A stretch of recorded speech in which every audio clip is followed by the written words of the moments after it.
baseball tonight. Some good ones. Some good ones came flying in here quickly today. Yeah. That was impressive. This is a big series. The Cincinnati Reds have played great baseball to start the year. The National League Central has been the best division in baseball, top to bottom, so far in 2026. Cincinnati is 16-9. The Cubs came into today at 16-9, and the Tigers' batting order goes like this. It's presented by your Southeast Michigan Ford dealers. Hard hit rate, balls 95 miles per hour. Plus, Jahmai Jones clobbered that home run to tie the game yesterday. He's at 47%.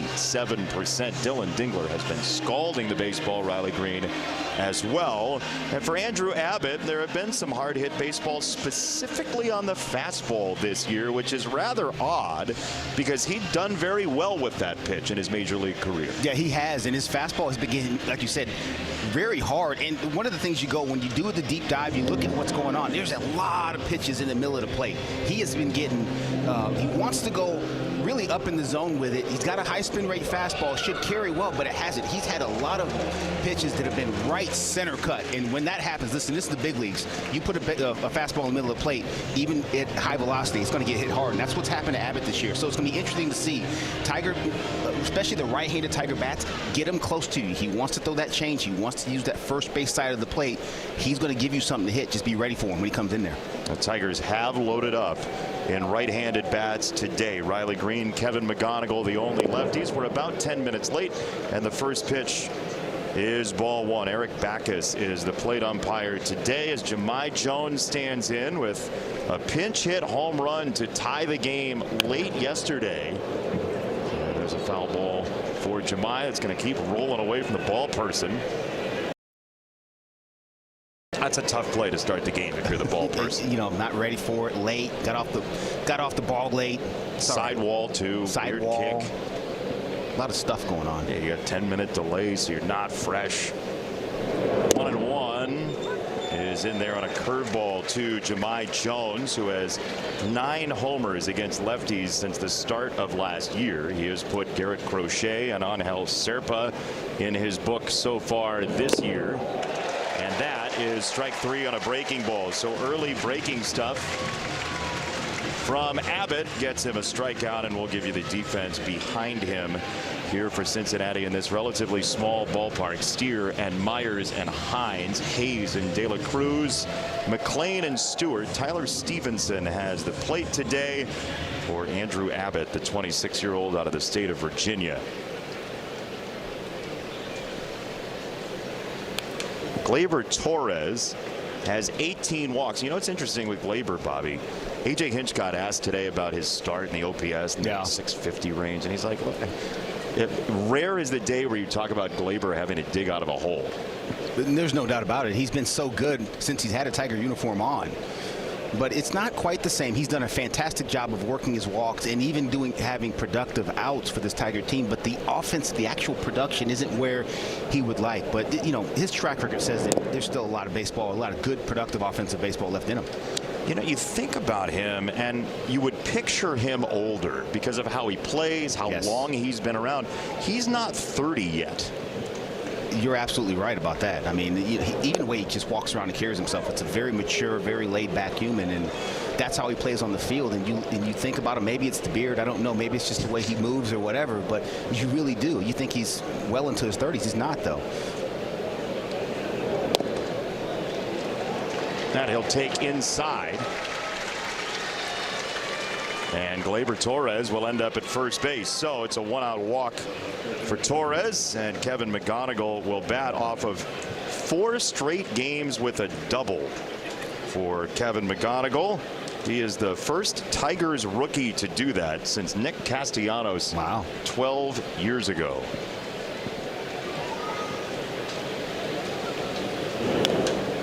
And Kevin fouls that away. The last Tiger to do it 5 straight times in that department is John Stone in 1928. He's been off to such a good start. John Stone or Kevin McGonigal? Kevin McGonigal. But John Stone's rookie year, you couldn't take the bat out of it. Couldn't do anything with him, huh? No. Well, I mean, look, OPS 935 in 26 games. He had 10 doubles in 113 at bats. He was a doubles machine. That's production. Yes. That's what you're looking for. I think he might be the impromptu Tiger of the day He today. might be already, right?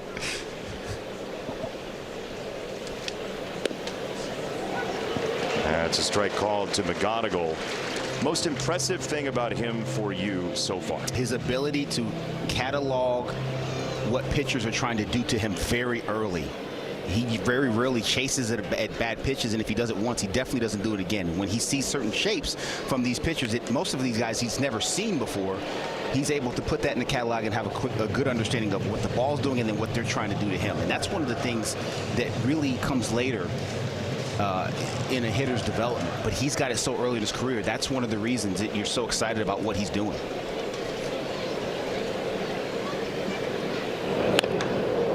That's a dart foul. You just watch him and you get the feeling that he was like born to play baseball. No doubt. There's some guys that are. I mean, and he looks like he's one of them early on.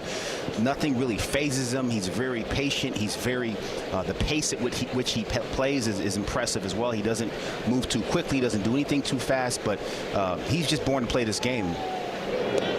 Abbott to first. Glaber's back to the bag. So there is rain in the forecast. It's cloudy here now. We got pushed back by about 10 minutes. The hope is the band of rain that's supposed to come through in the 8:30 range or so will either dissipate or not happen. And we can try and get a full baseball game in here today, because the Reds do have a ceremony tomorrow. Yeah. It's Hall of Fame weekend for Cincinnati. So a bunch of luminaries are going to show up here. Brandon Phillips going to sign a one-day contract to retire as a Red. 1-2. Swing and a miss. Strike three. Upstairs with that fastball that has played livelier in the past.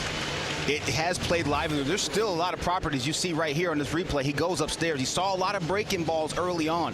I think that's what teams are going to start trying to do to him. Spin him away, whether he be a right-handed pitcher or a left-handed pitcher, and then elevate the fastball when they've got him in a two-strike count late. And that's what they did there. It's a good piece of execution by the left-hander out there for the Reds. Strike one to Matt Vierling. From Andrew Abbott, whose strikeouts are down, his walks are up, but there has been no contact so far for the Tigers. 2 strikeouts, 1 walk in this first inning. And again, Cincinnati 16-9. Cubs are at the Dodgers in an enormous weekend series. Early. As big as they can be in April. It's early, but we're like, we're 16% of the way through. That's so. right. 0-2. A little bit down. The crowd reacts to a changeup that wasn't called a strike.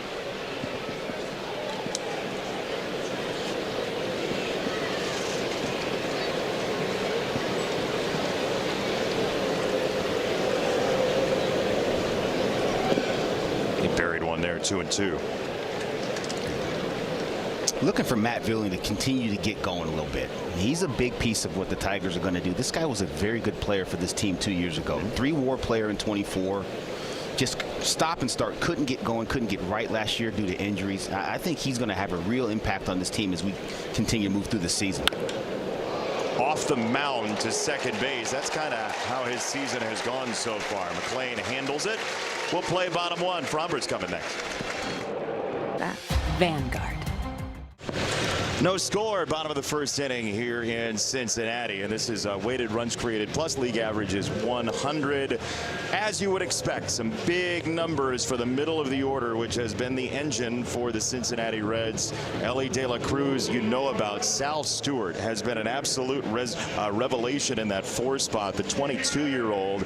But Dane Myers gets the start against a left-hander on the mound.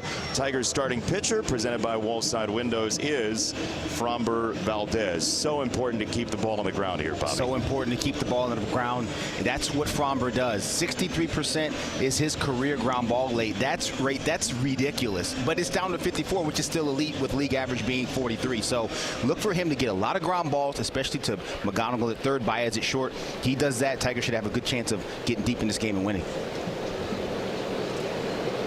Frommer's first pitch to the former Tiger farmhand Dane Myers is a strike. He was a waiver claim by the Marlins in 2022, then came over to Cincinnati in an offseason deal this past year. He does have speed at the top of the card. He can run. He can absolutely run. This Cincinnati team, they play to this ballpark in some regards, right? So they're 11th in home runs, but 29th in slugging. That's interesting. How does that happen? Would be the question. They just don't double or triple. That's exactly right. For the most part. They hit them over the fence, or they hit singles and steal bases. Well, you hit it over the fence here. Once upon a time. Oh, don't once upon a time. You're not Cinderella. You know, I got one in this ballpark. I did. 2-1. That's in for a strike. It's 2-2 for Myers. I'm sure somebody has dug that up in the MLB I certainly vault. Hope not. Oh, you hope not? Well, I mean, I bet you know exactly what pitch type it was. He was a heater. Sure it was. Ground ball, second base. Here comes Torres. Safe.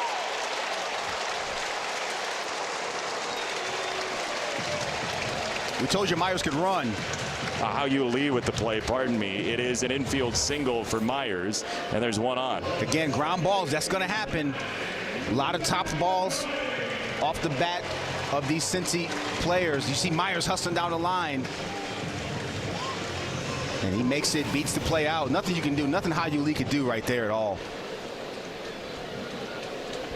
This is his first start at second base as a Tiger. Lee is playing there. He handles this one, rushes to the bag, and turns two. How You Lee. 4-3 on the double play on McLean. Here is the Tigers defense, brought to you by Marygrove Awnings. Green, Vierling, and Jones in the outfield. McGonigal, Baez, Lee, and Torkelson. And then Dylan Dingler has the dish for the Tigers. But that, I mean, look, that is exactly how Framber Valdez does what he does. Sometimes you're going to get a hit off those ground balls, and sometimes he'll turn two. That's just the game. I mean, especially when he gets that poor contact like that and the guy can run. Here's Ellie De La Cruz, one of the young stars in all of Major League Baseball, the 24-year-old who has 5 homers in his last 12 games to make 8 for the year. And he has tortured left-handed pitchers in his young career. This guy is such a dynamic player. He's starting to really break out and come into his own, playing a better shortstop than he has.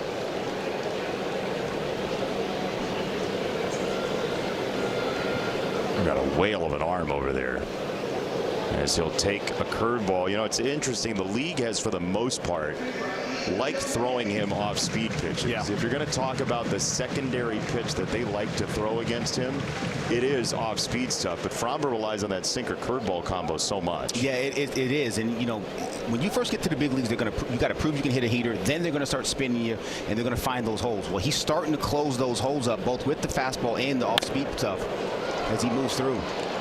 All 3 to How You Lee in the inning, and this is over. 4-3 on that ground ball, and we will go to the second inning. Scoreless. We have the meat. Tigers baseball is presented by Figer Law. Great American Ballpark. Game 1 of a 3-game series between the Tigers and Reds. Fox will have the game tomorrow, and then Dan Dickerson and Bobby will have the call on Sunday. Good continuity of this series. It's nice.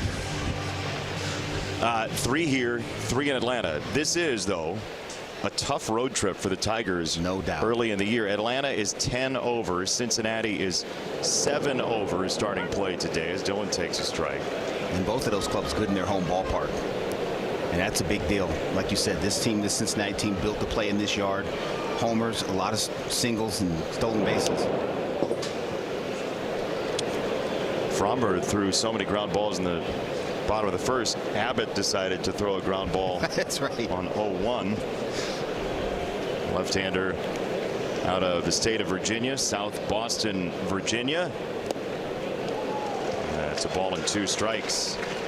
He threw very well in the opener that he threw this year. 6 scoreless against Boston. It has been more treacherous since then. And a ground ball to third. Keep Ryan Hayes, the two-time Gold Glover, handles out number 1. Yeah, Jason, his first start, like you said, was very good. The next couple, especially the last one against the Twins, it ended early. And just you go back and you look at it, it's just so many pitches, regardless of pitch type, in the middle of the plate. And then you dig a little bit deeper, you look at the fastball properties, you're like, why? This is kind of weird why he's just missing locations the way he is, because the fastball has some properties that should allow it to play a little bit better than it does. Riley Green launches this one. No ballpark would hold that. It is 1-0 Tigers. Goodness gracious. You think he had a plan? The plan was to get the sweeper and hammer it. That's what he did. 2-pitch pitcher against left-handed hitters. First pitch fastball sweeper. This sweeper right down in the honey hole for Riley Green. Drops the barrel on it, hits it a mile. Stays behind that ball, saw it all the way. Good catch by a fan, but that one don't count. 1-0, good guys. That happened fast. Good gracious. Didn't it? Yikes. Riley Green continues to get on base at a rapid clip. He's been on base at least twice in 4 straight games. Coming into today, he did it twice all of last year. He's been excellent. He's off to a very good start. Not just the numbers, but the swings, the takes. He's hit some balls hard the other way. Really like where Riley Green is right now. And Torque has to feel good after the walk-off yesterday. You know, it's so interesting. I think Torque is headed in the right direction. The numbers just they're not where you want them to be, obviously. Abbott got in his kitchen there. It's popped up. Back of second base. McLean goes out, but he's going to leave it to Myers out there in center field. They're 2 away. That four-seamer got in on him a little bit. He's got a little bit better fastball than we've seen on video. You can tell that today. The swings tell you that. I don't need to look at the metrics. Some of the swings from these Tiger hitters, especially the right-handers, he's trying to get inside on these guys a little bit more so he can go away with that changeup. That's what he would like to do. So do you just leave that inside fastball then? He's got to continue to prove that he can get it in there. Then we had to adjust. Foul ball from Hao-Yu Lee.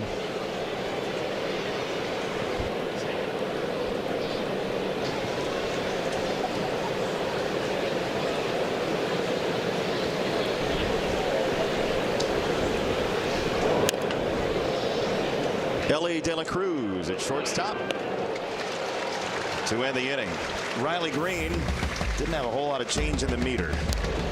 He's in a hurry. You gotta go.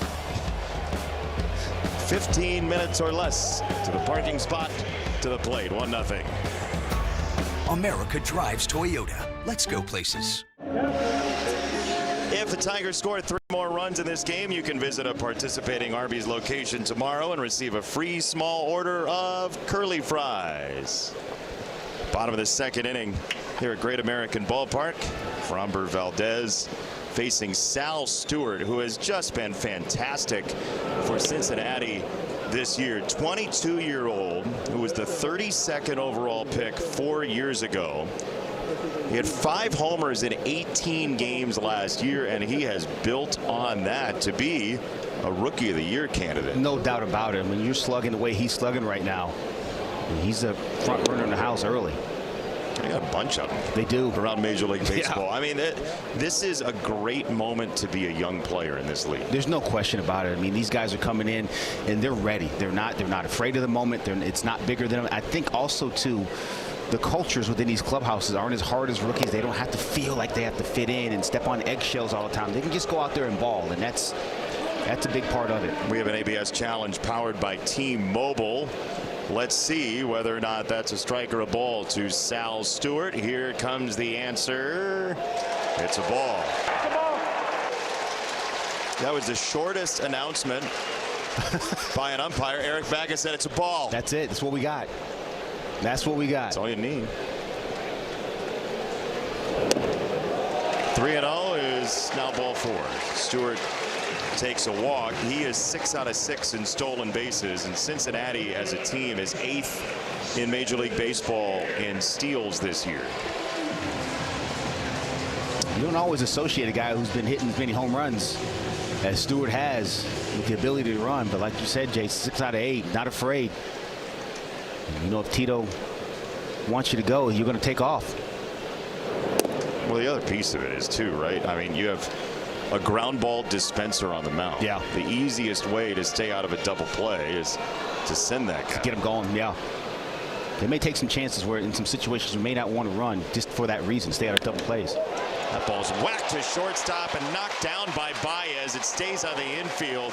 Javi went soaring for it, but could not collect it. And it's a laser single for Steer. That's unbelievable. That ball was absolutely smashed by Steer. The fact that Javi got off the ball and it even got a piece of it was remarkable. That was likely headed to left field. Riley Green was going to pick that up. That was going to be nothing more than a single anyway. But just the fact that he was able to get leather on it is incredible. Full layout extension. He's still feeling that a little bit. Uncomfortable when you fall layout like that with nothing to get your hands down and break your fall at all. Yeah, no safety net. No. Or pillows out there. Not like Cirque du Soleil. Exactly. Right? So this is the spot in the order that changed right before the game. Eugenio Suarez was pulled with mid-back pain. He was supposed to hit in the 5 spot. So Lowe DHs as a left-hander, and it's a ball and a strike. So, you know, you get the value out of the power of Suarez. Lowe is a very professional hitter, but it is left on left rather than left on right. I can promise you Lowe was not enthused with this surprise play. Usually you get the surprise play a few minutes before the game or just before, you know, guys start going out the stretch and you're like, okay, cool. And then you look out, wait, there's Fromber and he's left-handed, going to be ripping these sinkers bearing into me all day. Okay, that's fun. Yeah, good fun. Yeah, it's fun. Good way to spend your Friday. That works.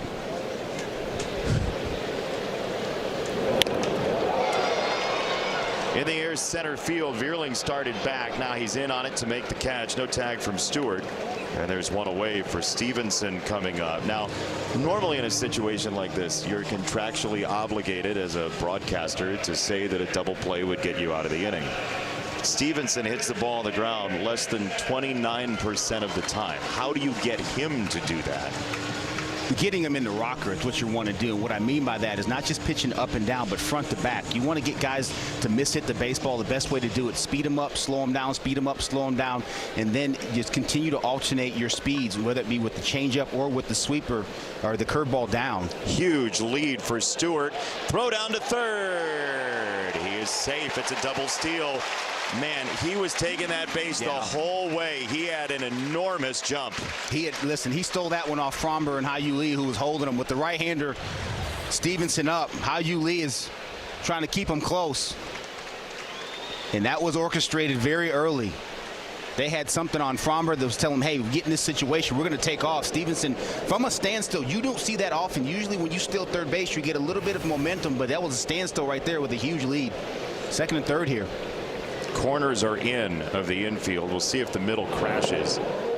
It does not. It's about halfway in. Stewart at third, Steer at second, and Stevenson the batter.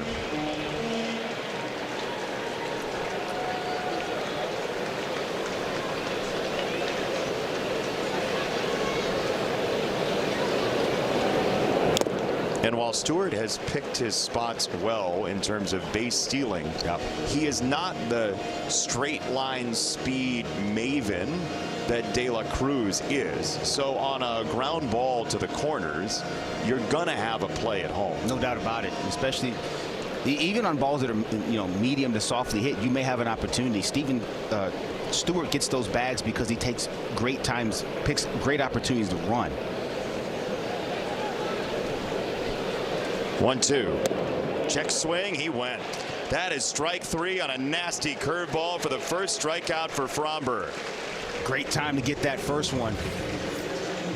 You see him, that curveball dips down below the zone. Can't check a swing. Out in front of a changeup the pitch before. Really nice job of pitching. Wanted to strike out right there. He got what he wanted. Infield's able to move back and play a more normal position. for Hines, the former second-round pick out of high school 7 years ago for Cincinnati. He didn't know what that was on a hand. No idea. No idea.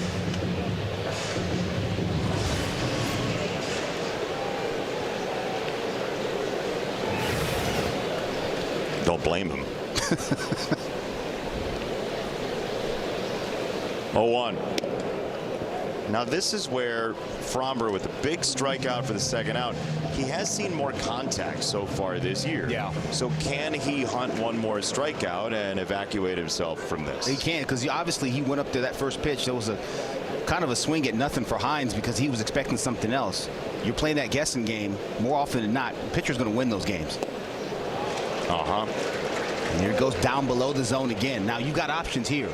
You can try to bounce one, go down below the zone. You rely on Dylan Dingler to do what he does and keep everything in front of him, or you can zip him with a fastball up. And when you're throwing that sinker, you're going to get that fastball up. You got to account for that. It's going to sink down in the zone a little bit, go higher than high right here, or you can go in. Doesn't have to be a strike for sure. 1-2. 2 balls, 2 strikes. It was a fastball. You see where he wanted that. Dylan Dingler wanted that up and close to Hines. Now you can use that miss because Hines doesn't know that he wanted it in. He just knows it ended up over there. You can go change up away too off of that miss. On 2-2. 2 on, 2 out. Swing and a miss. It's a curveball from Fromber to retire the side. So set up the curveball with a heater. Heater, fastball up and away. Get his eyes up and away from him. Start it in the same spot. Drop it to the back foot. Come up empty. Got it at Glassman. Make it out to Comerica Park. Stream the game live with a subscription to your new home for Detroit sports. Detroit Sportsnet, presented by Bet365. Subscription includes the Tigers all season long, the Red Wings starting in the fall, subject to national exclusivities. Ball 1. Terms and conditions apply. Subscribe by visiting Tigers.com/Detroit Sportsnet. Ball 1 to Javi Baez. And ball 2 to Javi Baez. They're at Great American Ballpark. Game number 1 of a 3-game series. One of a set of games going on around Major League Baseball already tonight. And we are so glad to have you along for the ride. Johnny Kane is downstairs. Bobby Scales, Jason Benetti, our entire crew. Some big numbers on the board around Major League Baseball already today. Cleveland's got 5 on Max Scherzer in the first. Baltimore has 4 on Brian Bayo as well. Javi deep to center field, way back there and out of here. Myers gave it everything. Javi gave it more. It's 2-0. What a swing. That's the best swing of the year for Javi Baez. Not just because it was a homer, because of where it was. There's a 3-0 count. You know you're getting a heater. A little bit of spray from Abbott. Right center cut. We told you early on he has a lot of balls in the middle of the plate and he's gotten hurt by it. Javi gets the bat going, stays behind that bat ball, and absolutely mashes that ball just to the right of the center field fence. Myers gave it an effort, but it wasn't enough. Ran out of ballpark. That's Javi Baez's best swing of the year. It's not close. He can do that. You're going to see some numbers come up for him. And part and parcel to it is the advantage count he's in. No doubt about it. Did a nice job of laying off the first pitch was a little bit close. Big misses with the next 2, and when he got one he wanted, he didn't miss it. Jahmai Jones skyward to center. Myers does have room to that triangle back there.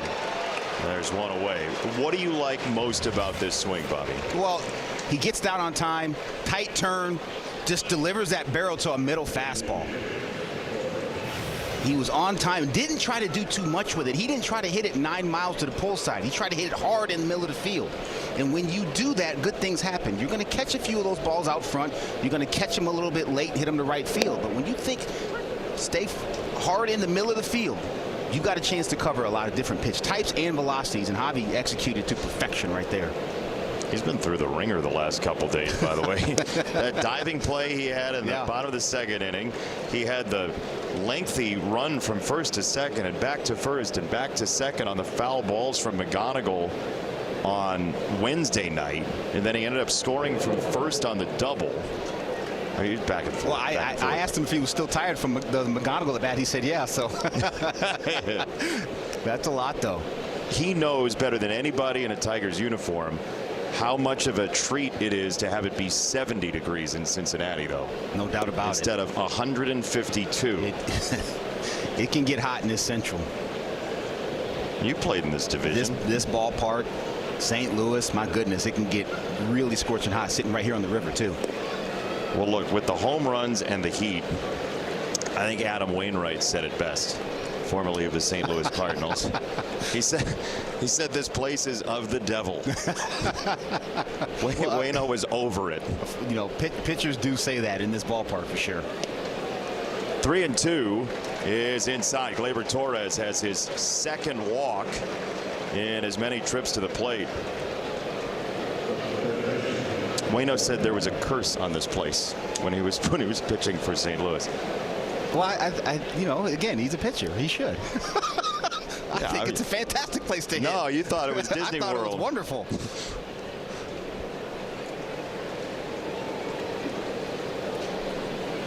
Here's McGonigal.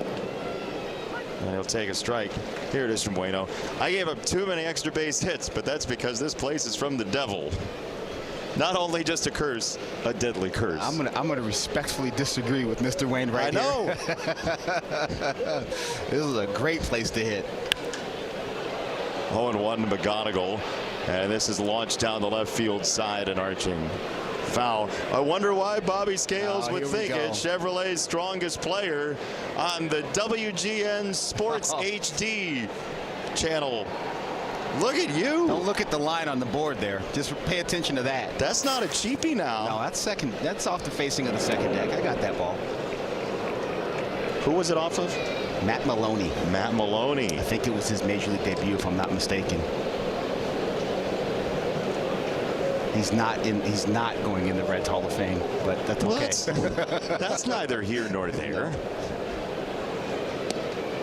McGonigal takes outside 2-2. One career home run at Great American Ballpark. These are other guys who have one career home run at Great American Ballpark. You know, you got to be a real man to hit just one here. That's the key to this equation. You got some Cooperstown residents. Oh, look out. Kevin has to back out of the way. There's some Cooperstown people on that list. There's definitely some Hall of Fame players in there. Yee. That was close. That was close. I don't think there's anything in that, though. Just trying to come up and in, lost one arm side. Why you got to do that to a major league debut guy, by the way?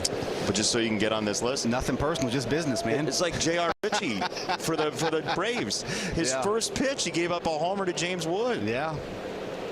3-2. Up the middle, into center field, a base hit. Revenge of McGonigal is a one-out single. You think Kevin McGonigal's going to be worried about some dude coming up and in? No. He's still got to throw it over the plate, and when he does, I'm going to be ready for it. Right back up the middle, and that's what you like to see, especially against the left-hander, left on left from McGonigal. Don't try to do too much. Stay behind the baseball, stay inside the baseball, let it travel, and take what the pitch gives you. Sometimes that's it. Good clean paths. It's a single up the middle.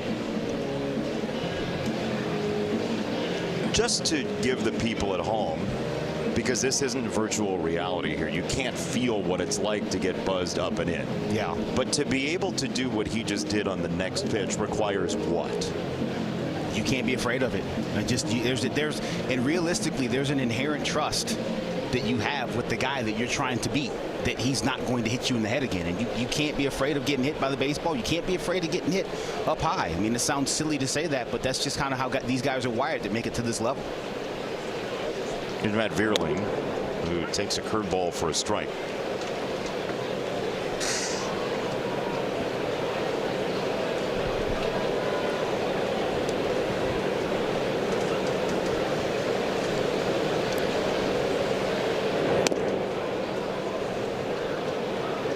One to Matt, who bounced into a fielder's choice last time. Cincinnati's bullpen has been dominant this year, so an early lead in this series is of grave importance for the Tigers. Vierling to right center field. That is cap worthy. All the way to the wall. Torres Torres is home. Here comes McGonigal. He is there. It's 4-0. The Tigers are pouring it on here in the third. Yeah, good swing by Matt Vierling. Didn't want to do too much in that count. 1-1, got a pitch up he could handle. It was a four-seam heater. We told you the struggles of Abbott locating that fastball right where Matt Vierling likes it. He loves to work that swing center, right center. That's right where he wants the baseball, up and away from him. He split that gap. That's good hitting from Matt Vierling. You said it. He was a big part of this team at 24, and that was vintage 24 Matt Vierling. That was beautiful right there. Not trying to do too much. That's exactly where he wants it, and his good spot to hit. Check swing, no go for Dylan Dingler. And Vierling has a point to prove this year too. I mean, he was a big part of this team in 24. Just couldn't get right with the injuries last year. You know that bothered him as the team trucked on to the playoffs. He wants to do his part to pull on the rope to get the boys over the line this year. Well, he knows what a deep run looks like. He was on that Phillies team a couple of years ago. Yep. 1-1 to Ohio native Dylan Dingler from Massillon, Ohio, a couple of hours away.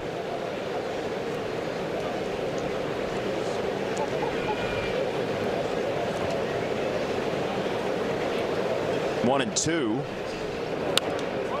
It's fouled away. Certain that Dylan has logged into the Comptix system. I'm sure that account is. He's had to borrow some tickets from some friends on the team. Hey guys, you got a few more for me? Hashtag taxable income is trending. That's right. Exactly. 1 and 2. Similar check swing to the first pitch. 2 and 2 on Dingler.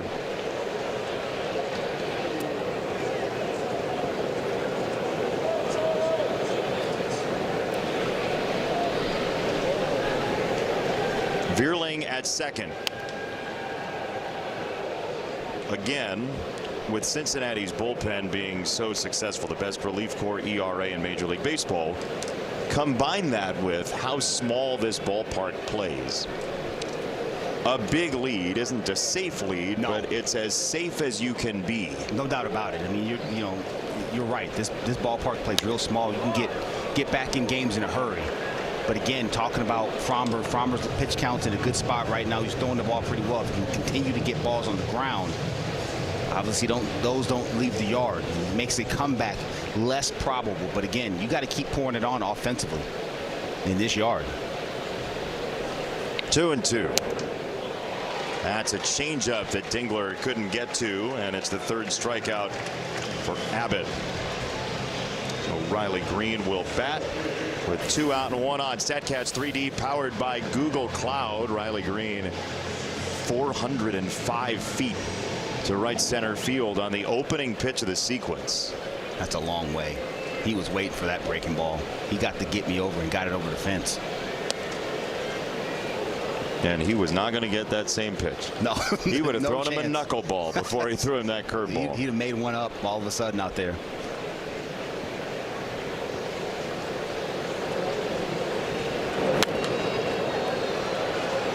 Let's give you a Bet365 odds update. Here in the third inning, Riley Green 1.5 hits. The over has been very playable recently for Riley Green. We're not here for tips, but just saying.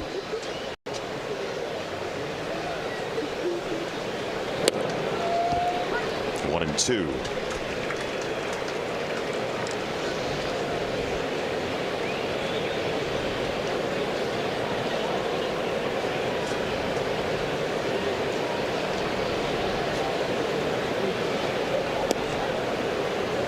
That's the only breaking ball he's going to. That's it. And you could tell that's not a committed pitch from Abbott. He got the pitch in his pitch comm in his ear. He heard it. He's like, okay, I'm really not interested in throwing another one of these, so I'm going to waste this away. Back to the fastball off the plate away. 3 and 2. Riley Green has fought against the tendencies he's shown recently. Yeah. High fastballs for extra base hits. First pitch breaking ball. He's not going to miss that left on left. No. He's done a nice job. He went to work in the offseason, changed some things and working on some things, and you see it here. Breaking ball there, fouled away. Yeah, he just missed that one. He just missed that one. Another sweeper.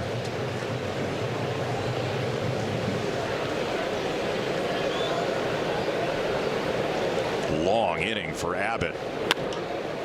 He got in on Riley's fists there. Steered and left, squeezes the final out of a productive inning for the Tigers. 3-0 to Javi Baez. Farewell. 2 on for Matt Vierling. Gap City 4-0.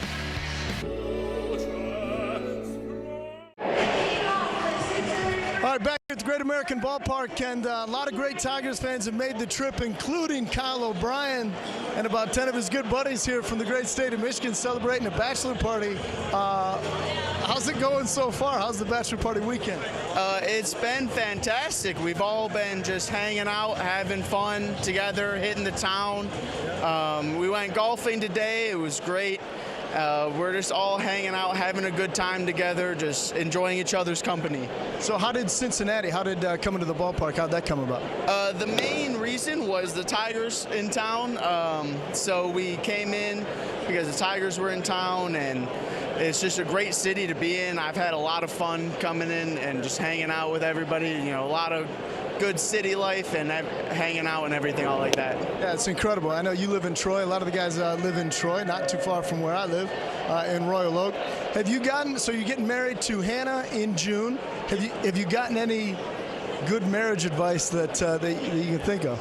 I've gotten a lot of good marriage advice. The best one I've heard was in terms of, you know, helping out around the house and all that was, you know, strive to have a 60-40 in terms of who's doing what, and both parties are trying to be the 60%. So, you know, she's amazing. She's the love of my life, and she always, you know, helps out and everything. So being there, just trying to do everything for each other, it's been amazing. Good, man. Well, that's pretty good advice that you have. So stick with it. I'm going to tell you one thing that I heard one time. You ready for this one, Jason? Yeah, please. So more marital advice. This is not for you necessarily, but there was a father and a son, and the dad texted his son. He said, "Today's the day you're going to remember all the days of your life. Savor it. My best wishes and all my love, Dad." And the son texts back, "Hey, Dad, thank you so much, but the wedding's not till tomorrow." And the dad says, "I know." All right, Kyle. Have a great time. Have a great bachelor party weekend. I appreciate it. Thank you so much. All right, you got it. All right, boys, back to it. I don't know whether to laugh or cry. That was an emotional roller coaster. He had me, and then he dropped the punchline. Congratulations to the entire group of friends there. That's awesome. That's the best part. Yeah, it is. Johnny has this ability to find the most fun Tiger fans wherever he is. There's a chase on a changeup, and Framber Valdez saw Myers get a very small piece of it. So, I mean, I don't know how Johnny does this, but he'll show up, and then there's a group of 15 people who just came by light plane, you know, from Mercury that morning for a bachelor party. Like, how does that happen? And it's because he's one of the most likable people you will ever meet. Johnny Kane right there, baby. Making friends all over the world. 2-2. And that is a swing and a miss for strike 3. Myers is out, and 2 down here in the third. Yeah, good sharp curveball here from Framber Valdez. Looks like a strike on the bottom rail. It's not.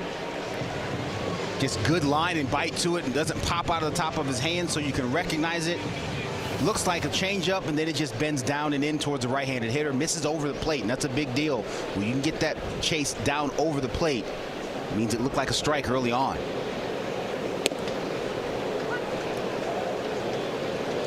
Strike 1 to McClain, and that is really the magic of Framber Valdez in one sequence. Yeah, for all the world, looks like all his pitches are coming out of the same slot, and then they do 3 different things between the changeup, the two-seamer, and that curveball. It's a little bit like hanging out with Johnny Kane. You know, comes out of the same slot. personality-wise, then it does 3 different things, like that joke. That was the tunneling of sideline reporters. There you go. That's it.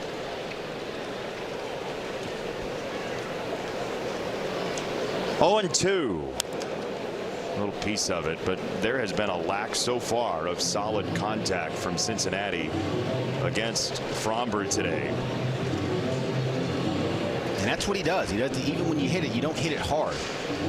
A lot of balls on the ground, just the 3 strikeouts. But again, Fromber in control of the bat speed, getting guys off balance and getting them to hit it weakly. Long hold into the deep freeze, and time called by McLean.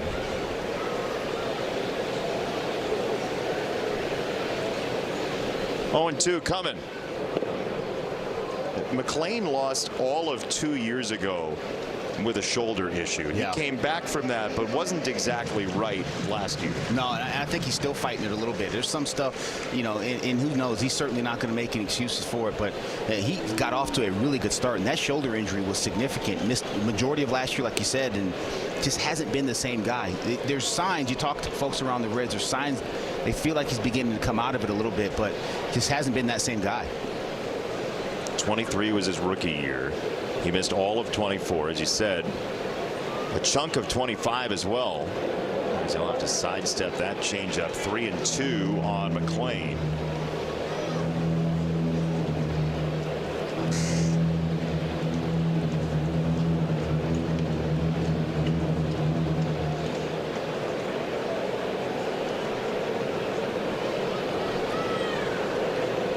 Payoff coming. That's a curveball that missed. Oof. It's close. It was very close.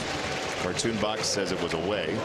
And not even a pause from Dingler to think about the challenge. So that lets you know.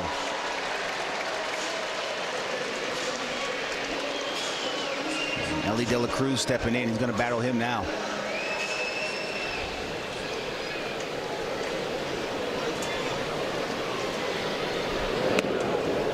He was not sure where that was headed. Again, that's when you talk about deception. You don't get a great look at it from Fromber because of his windup. Closes off to you a little bit. There's a little stab down his leg, so you don't see his arm till late. Comes through the curveball there, 1-1. And especially on the changeup in the fastball. Obviously, they're coming out of the same slot. And that in the changeup and the fastball shape are the same, running down and away to right-handed hitters. It's so difficult to figure out which one he's got.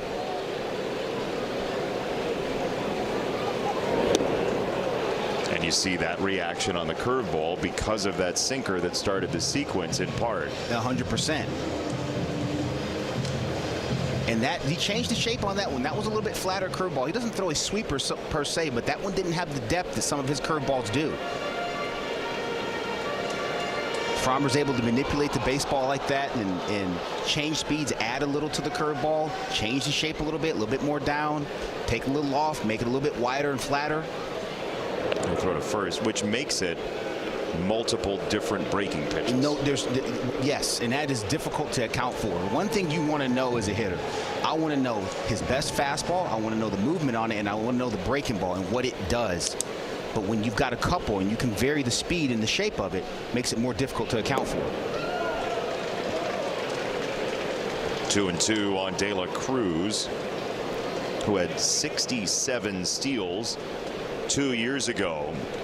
Lightning speed for Ellie De La Cruz and smart speed on the bases. Check swing, did he? He did not. Laz Diaz said no. It is close.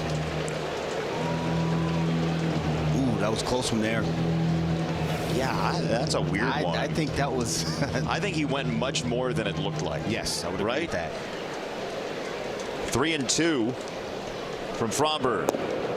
And it's ball 4. A bit of a quagmire here in the third. And Stewart will bat. 2 consecutive walks there. Both on one on a breaking ball, one on a changeup. 3-2. And especially the way he had De La Cruz set up. Thinking maybe fastball in, zip that heater in. He elected to do something else, and Cruz reaches base. Now you got a guy who could be the first Cincinnati Red to lead the National League in runs driven in 41 years. Wow. It's hard to believe. 1985, the last time a Cincinnati Red led the National League in runs driven in, and he tomahawks this ball to left field. Riley is there. Riley Green explodes to the ball and retires the side. 4-0 on the Bet365 scoreboard. Have the meat. It's time for the call, Sam. Best call. Ball hammered off the bat of just Sal Stewart. Riley Green makes a good catch. Now, you may think that's not that big of a catch. Very difficult. Topspin on that ball. Stewart hit that ball really hard. And it came down like a curveball does, like a Framber Valdez curveball, but Riley Green was there to snare it. Difficult play, a lot more difficult than it looked. Riley made it look easy. He ran it down and saved the pretty secure 4-0 lead at this point as Torque stands in. Spencer Torkelson had his first walk-off home run since sophomore year of college, he says, for Arizona State. In his 82nd big league home run, his first career walk-off in Major League Baseball. And you would think, well, that's probably pretty well up the list for as long as you could go without a walk-off home run. Mark Teixeira, who hit 409 career homers in Major League Baseball. Mark Teixeira didn't hit his first walk-off homer as Torque lambastes this ball to left center field. That's up the alley. He's going to try for second, and Torque is there standing up. It's a 2-strike double for Spencer Torkelson, who's rather excited about the proceedings. Mark Teixeira didn't hit his first walk-off until his last home run. That's unbelievable. Joe Kelly was the pitcher. It was a grand slam. The first walk-off homer for Mark Teixeira was his last career home run. And these are all guys on this list who can miss balls, and they still go out of some parts. And you would think he hit a fly ball somewhere that just carried out, but he didn't. 408 home runs he's sitting on, and his career's winding down. All of a sudden, he walks off 409, and that was his final home run. That's incredible to think about. It's bonkers. Yeah, it is. We asked Sport Radar for that list, and we got that back, and you look and you're like, we talked to Torque about it. You couldn't believe it. And Torque was like, really? That's unbelievable. And then Riley Green sitting on the couch. Torque points at Riley. He goes, his first one was a walk-off. That's crazy. 2-0 swing and a strike. Yeah, how you lead. I like that from how you lead. Don't leave any in the tank. 2-0 right there. You're probably going to get a fastball. Let it go. Worst case scenario is you're 2-1. He's still in the driver's seat.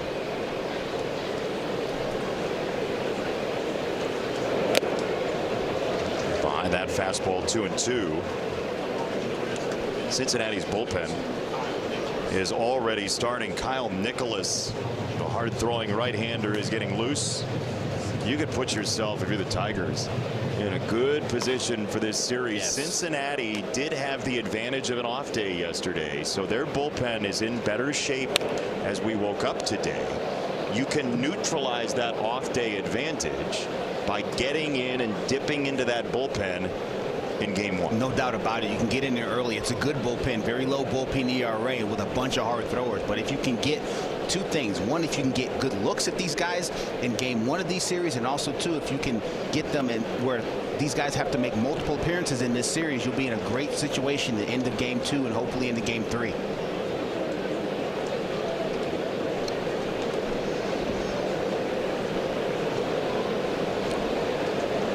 Three and two. Lee pops it up. Right side of the infield. It's McLean for out number one. Everybody likes a 3-0 green light. Yes, you do. And Hobby takes that ball. Oh, that's a beautiful swing. We talked about it earlier, but man, does exactly what you need to do with it. Drives it to center field.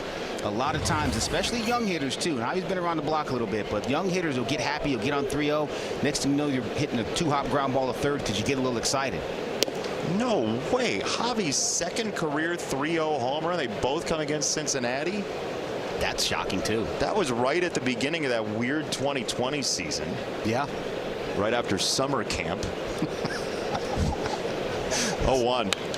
Javi loads up and fouls it away. 0-2. Two 3-0 swing home runs for Javi Baez, in both against the Redlegs. Wow. That's another hard to believe obscure stat, because I know Javi's had the freedom to swing 3-0 majority of his career, and he's not been afraid to do so.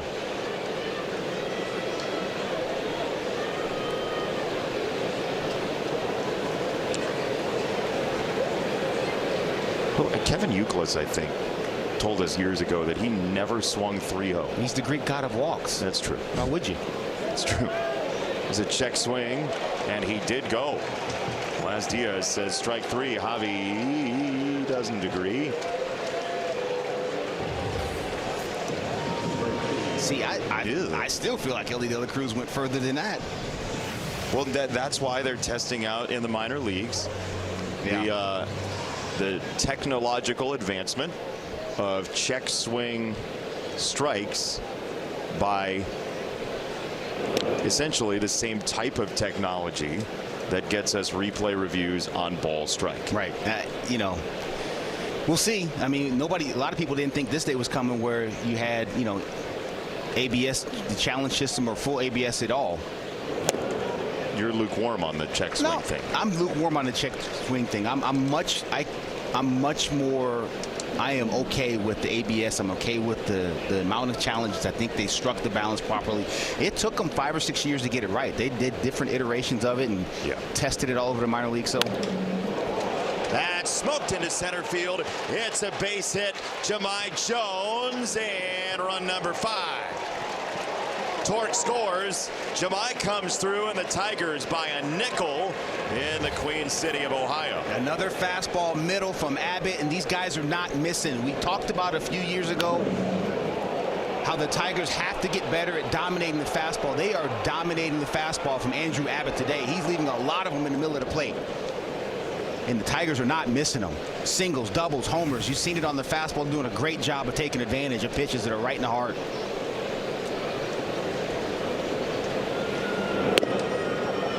We've talked about it before, but if you look at the 2019 Minnesota Twins, the Bomba squad that hit all those homers, their slugging on middle pitches was egregious. How much damage they did on pitches in the fat part of the plate. Yeah. If you hit misses, you will have a good offense. Yes, you will. I'm prepared to say. It's an accurate assessment, Jason, and it's necessary. You can't miss middle pitches. The guys in the big leagues are too good out there on the mound. And when I say hit, I mean like you Impact. must shatter them. Yes. Like do damage on those. Are pitches you have to impact, split gaps, RBI singles, homers. I mean, that's the stuff you have to do damage on in the big leagues. Everybody thinks you hit the good pitches, and we're gonna, take this pitch that's in on the third, and I'm gonna stay behind it, and I'm gonna hit it pull side or the one away. No. The pitches you do damage on are middle, and especially on the fastball. Really, regardless of pitch type, but especially on the heater. in a league that has trended away from fastballs. Yes. And we'll see where that ends up this year, because it does feel like with the sinker four-seam combination, we're starting to see more fastball in pockets. I think what's also going to be a part of it too is we know that the strike zone at the top is smaller as a result of the ABS system. A lot of those breaking balls at the top that you really as a hitter can't do anything with, those are going away, and so guys you're going to have to get back to locating your fastball. I also believe because of ABS. Pickoff play to first. Jahmai Jones is met by the baseball. Hold that thought. I'm holding it. Okay. Holding offense, 10-yard penalty. Jahmai picked off by Abbott. Tigers do add a run. 5-zip. 100. Call Sam. Journey to Comerica Park Monday, May the 4th for an epic Star Wars night as the Tigers clash with the Boston Red Sox in a battle that will echo across the galaxy. Visit tigers.com/tickets to learn more. Get that sound effect to happen. Here's Spencer Steer. So more on the ABS system in a moment, but we did just happen upon a visitor in the booth during the half-inning break. Well, you know, the Reds Hall of Fame having inductees. Brandon Phillips is going in, but also Lou Pinella's going into that Hall of Fame. And I was fortunate enough to play for Lou in Chicago when I did get to the big leagues. And little do I know, I turn around and standing in the doorway is Lou Pinella. So I had to run back there and say hello. And again, my stay in the big leagues wasn't that long, so I had to remind him that I played for him. No, but he knew. He knew. Yeah, it was good. He knew. I saw him recognize you. He did. He actually did. So it settled down. To be fair, I was surprised, but no, it was great. He gave an old rookie at 31 a chance, and he ran me out there and he played, and I appreciate him for that. Yeah, he was your guy when you finally made your debut. Yeah, and he brought me in. There was a story. He brought me in the office and said, "Hey, listen, you know, I know your was he holding a base when you said it? No, there's nothing he could throw that was available at the time, which I thought was good. But go ahead. But he said, you know, your journey, you've had a long journey, you've earned it. I'm not giving you anything. There's no free trips up here, and you've earned it, kid. And I'm going to run you out there, and he did. So I was always appreciative that he just gave me a fair opportunity, and it was fun. It was a good time. So your first year in the big leagues was his second to last year. That's right. As a manager. That's right. Yeah. What was he like to play for? Awesome. It was what you see is what you get. You do a good job, he's going to give you a little nod. If you don't do a good job, he's going to let you know you didn't do a good job. But there was no ambiguity. You know where you stood with him. Low ground ball to second, and Hao-Yu Lee handles out number 2. Isn't that all you want as a player? That's it. That's all you can ask for. Give me an opportunity. If I do my job, then I stay. If I don't do your job, or circumstances dictate whether you need another pitcher, another bat, or something, or whatever, you don't fit with the current roster, then you go down. And one of my favorite things, I got called back up, went to New York, met the team in New York, and he found me out in the outfield during BP and said, "Hey, I called for you because I know you could do the job. You got sent down last time, not for anything you didn't do, because we just needed another arm. So you're back. You're going to be in there." And he ran me out there, and he started me that night and hit second in New York. Man, to think of the opportunity people get in this life. Yeah. Just because somebody finally sees what you can do. It was a slog. It was 10 years in the minor leagues. I spent 10 years in the minor leagues. I had some really good years and didn't get the opportunity because of circumstance, but Jim Hendry and Lou saw fit to bring me up, and I was doing a good job in AAA for a couple of years with the Cubs. I went to AAA in 2008 with those guys, put up a nice year and didn't get called up. But again, you're right. Those opportunities are few and far between, and took advantage. I mean, when you think of Lou Pinella, what pops into your mind? You close your eyes, I say Lou Pinella. Colorful mound visits. Really? Oh yeah, there was a couple times, and there was one in Milwaukee in particular. He comes to the mound in Samardzija, and Samardzija had walked the guy, and it wasn't a particularly good outing, and he takes the ball from Samardzija, and Terrio standing right next to me, and so Craig Counsell's on deck. We're double barrel down there in the bullpen, a left-hander, right-hander throwing, and he looks at Soto? Giovanni Soto, and says, "Hey, Gio, who should we bring in?" He looks on deck, Counsell's on deck, and he looks in the bullpen and says, Gio says, hey, Skip, I think we should bring in the lefty. He goes to Joe West and says, "Hey, Joe, go get me the right-hander." So Terrio's biting on his glove. I had to turn away. I was like in my 5th day in the big leagues. I didn't want to get sent out because I laughed at the manager on the mound. So it was interesting. There's some colorful, interesting mound visits. He literally asked the catcher, "Which do you want?" and he picked the other one. He had a big smile on his face too. He knew what he was doing. He just wanted to see what Gio's going to say. That is amazing. It's funny stuff, man. It was good. That is amazing. What a brilliant manager. He was. I mean, I think that gets hidden behind some of the things you see, the bases and the umpire ejections too. Left-hand side and foul. Look, we had one of those debuts in the league this week. Just yesterday, Peyton Gray of the Texas Rangers, who had been in the minors since 2018, finally at age 30 Made the big leagues. My guy, I love it. I'm not over the hill, 30-year-old rookie debut club. He's in the union. I'll be contacting him soon. It's a ground ball foul. I mean, he was in A ball with the Royals, A ball with the Rockies, indie ball in Milwaukee, right? You're playing in a major league city, but independent ball down the road. That's a whole nother category of the old rookie club. 3 years in the Mexican League. Wow.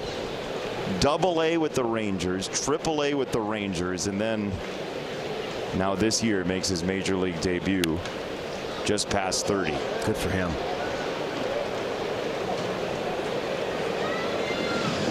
He turns 31 June the 2nd. Peyton Gray. Good for him. And he spent some time in Michigan. He's a Florida Gulf Coast and Western Michigan alumnus. Bronco. So he spent some time in Kalamazoo. There you go. The Fighting Tony Scheffler. That's right. Z-double-O. 1-2. Off the plate in 2-2 on Hines, the 25-year-old. That is a great Lou Piniella story. That's an 11 out of 10. It was so funny, man. I'm like, okay, I don't want to laugh. I don't want to get sit out, go back to Des Moines. So I was laughing at the skipper. 2-2 in for strike 3. Fromber locks up Rhys Hines. Yeah, that's what you didn't want to have happen. That's right, son. That's right.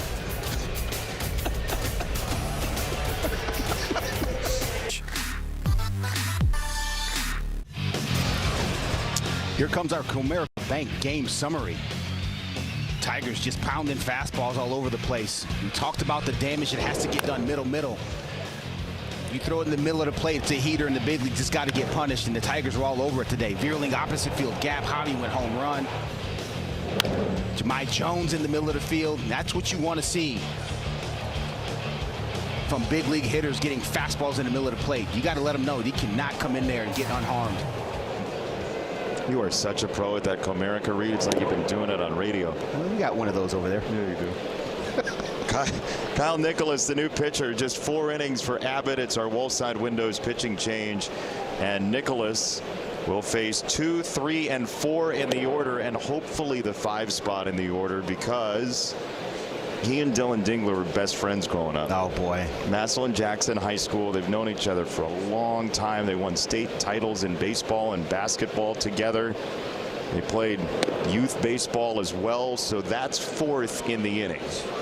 And with the Reds needing some length here, you would imagine Nicholas going to see Dingler one way or the other. Yeah, probably. No doubt about it. Yeah, he yanks that one. A fastball, 3-1. I want to see some Dylan Dingler hoop footage. I'm interested. Yeah, I'm totally down for that. I'm sure there's. I mean, good. If you'd have asked me, I'd have thought he wrestled, but he played hoop. Okay, I'm interested now. I mean, the Buckeyes, and I know I shouldn't say this around you, but the Buckeyes put him in the outfield. I believe that. When he was in college. He's a tremendous athlete. He can run a little bit, period, full stop, not just for a catcher. He beat the ball out yesterday for that RBI. Yeah, he did. That was, you know, he had to get down the line a little bit on that one. That's Glaber's 3rd walk, by the way, in 3 trips to the plate. So we'll see if he threatens the major league record of consecutive plate appearances with a walk as we move along this series. But there are certain times Glaber just has that force field activated. He does. He got 21 walks this year now. I mean, he doesn't really chase. He always controls the hitting zone, but that is a very high amount for this point of the season. McGonigal takes a curveball.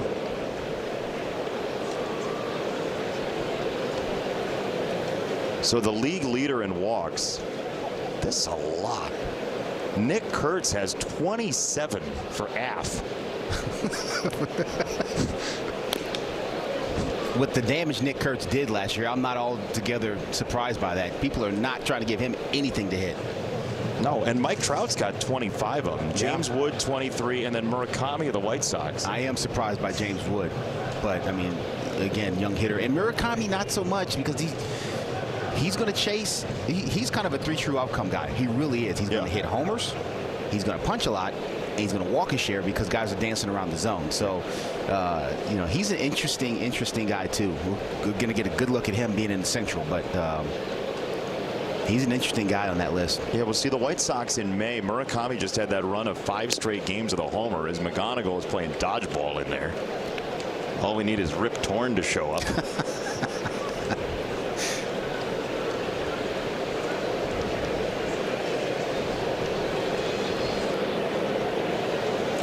Two and two.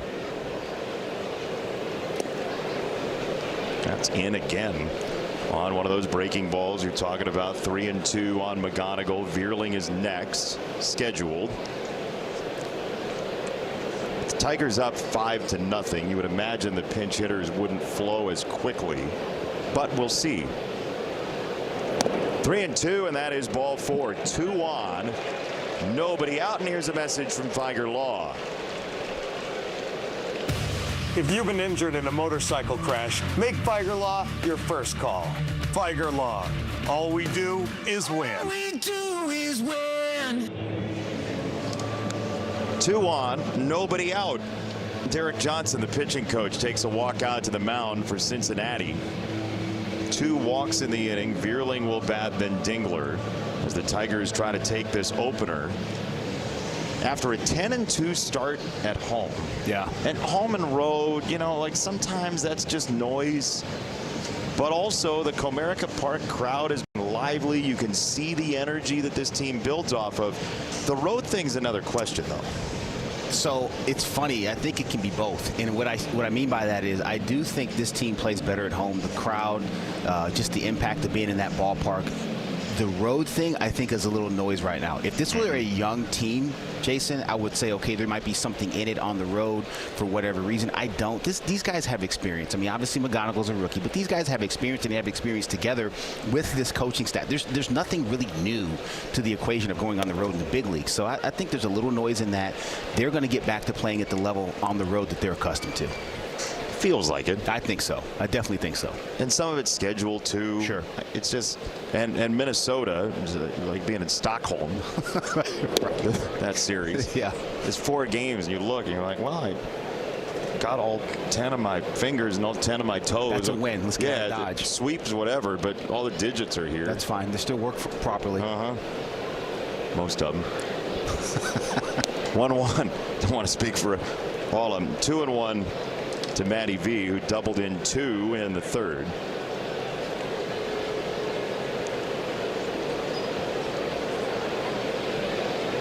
Two-1 coming. That's in there. Over the top from Nicholas.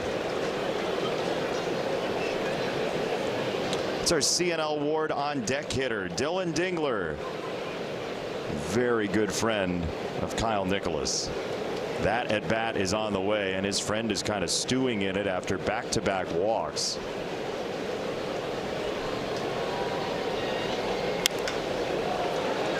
In the air, left center field. Steer makes the catch. Here comes a tag from Torres. 1st and 3rd, and now the reunion of the Massillon-Jackson Polars. Dylan Dingler, Kyle Nicholas. They grew up together. They played travel ball together. They were best friends. Nicholas and Dingler together again. He may not be able to make eye contact. Sometimes you look at your buddies you've grown up with and you laugh out there. You just got to look at a spot above his hat or something and shift your eyes to the window. First pitch. He threw him a fastball. He sure did. 98. Didn't run away from him. Both of them drafted in the 2nd round in 2020. Dingler by the Tigers. Nicholas by the Marlins out of Ball State. And life has brought them together. Dylan Dingler was the first pick of that 2nd round. 23 picks later, Nicholas got selected by the Marlins. That's awesome.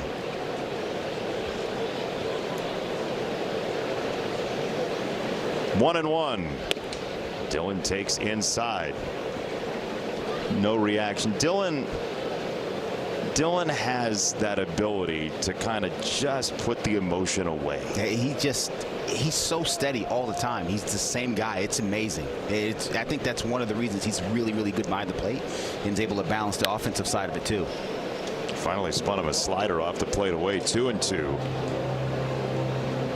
Yeah, Dylan is a really interesting cat because he has a personality. Yeah. When it comes out, when we're sitting talking to him on the podcast, he's an extremely likable young man. Yeah. But you watch him go about his business and you would think like Corey Kluber, you know?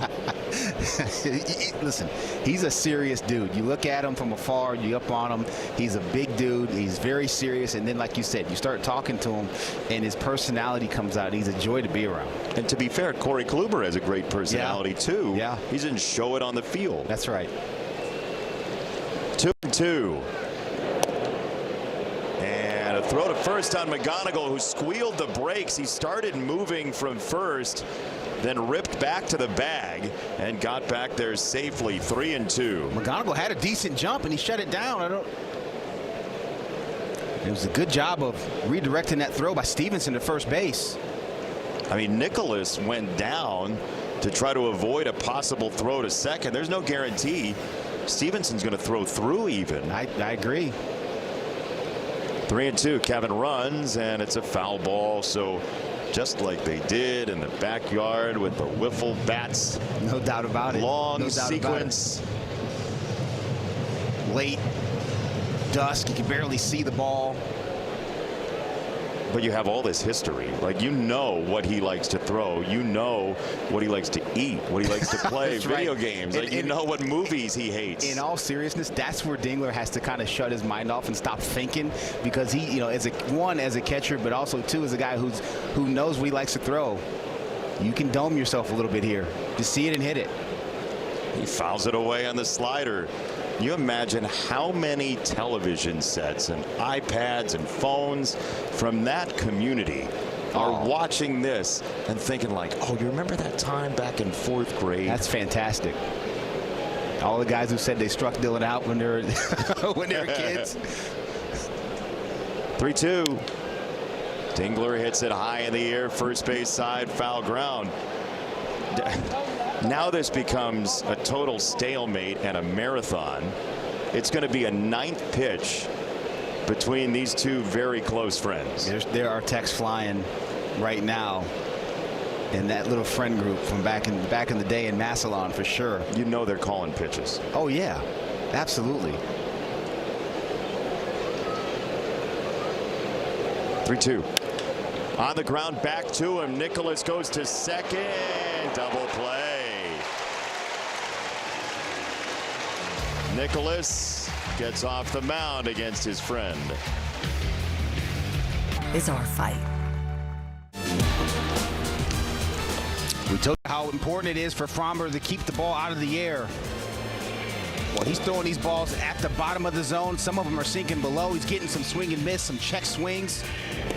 That good curveball with that good downward action, and that comeback sinker inside front door.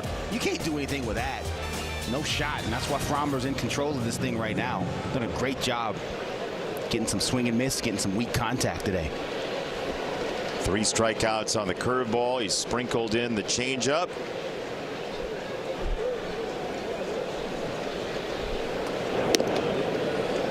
There's so many tools that you can use Baseball Savant for on the web. One of the things you can look at is where the pitches have gone over the course of the game. And you could argue that Fromber has thrown maybe 6 pitches above the strike zone. Yeah. And dozens below the strike zone. That's where he lives. Right. That's not a surprise. Right. But he hasn't missed up very much today at all. No. And again, this team is built to take advantage of some of those mistakes up in the zone. And he hasn't done that. Done a great job today. McGonigal with a cross diamond peg. T. Brian Hayes is down. Yeah, just a routine ground ball by McGonigal. The thing that he's done a really good job of at third base, he's played some third base in his development, not as much in the middle of the infield. It is a very north-south position. What I mean by that, the ball's going to tell you to come get it or come back and retreat and field it. That time he has to retreat, shows off that arm. I know a lot of people have said, can he stay on the left side? Can he stay at short? Does he have enough arm? He has shown plenty of arm strength to do what he needs to do on that side of the diamond. That jump throw he made in the hole at shortstop pretty much answers all those questions. No, that was a very impressive play. And he didn't really get to great balance when he was in the air. But he knew he had to get rid of it and get the ball in the air towards first base. And it's also the thing that is just remarkable about what I've seen thus far with him is how accurate his throws are. He hits torque in the chest more often than not. It's one thing to have a strong arm. It's another thing to have a more than strong enough arm, and it's accurate as well.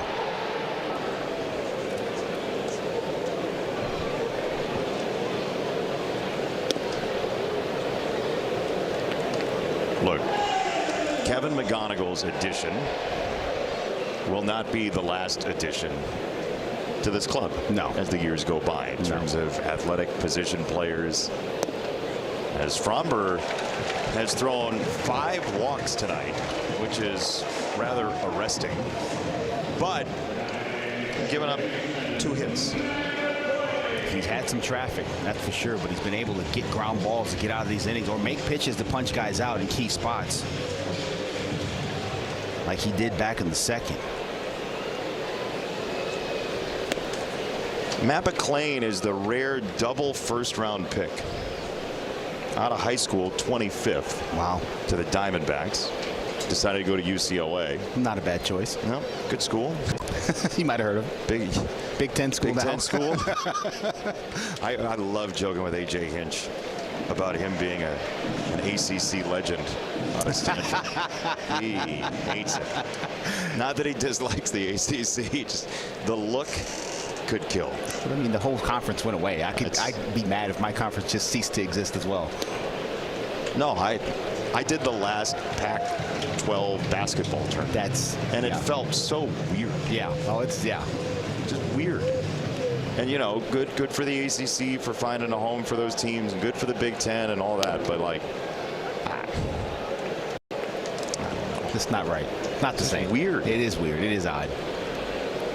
You look at the schedule, you're like, oh, SMU Cal for 3rd place in the Atlantic Coast Conference. 3-1. That ball's elevated to center field. Veerling is back at the track, at the wall. It's gone. McClain goes deep and finally pays off one of those walks. It is 5-2.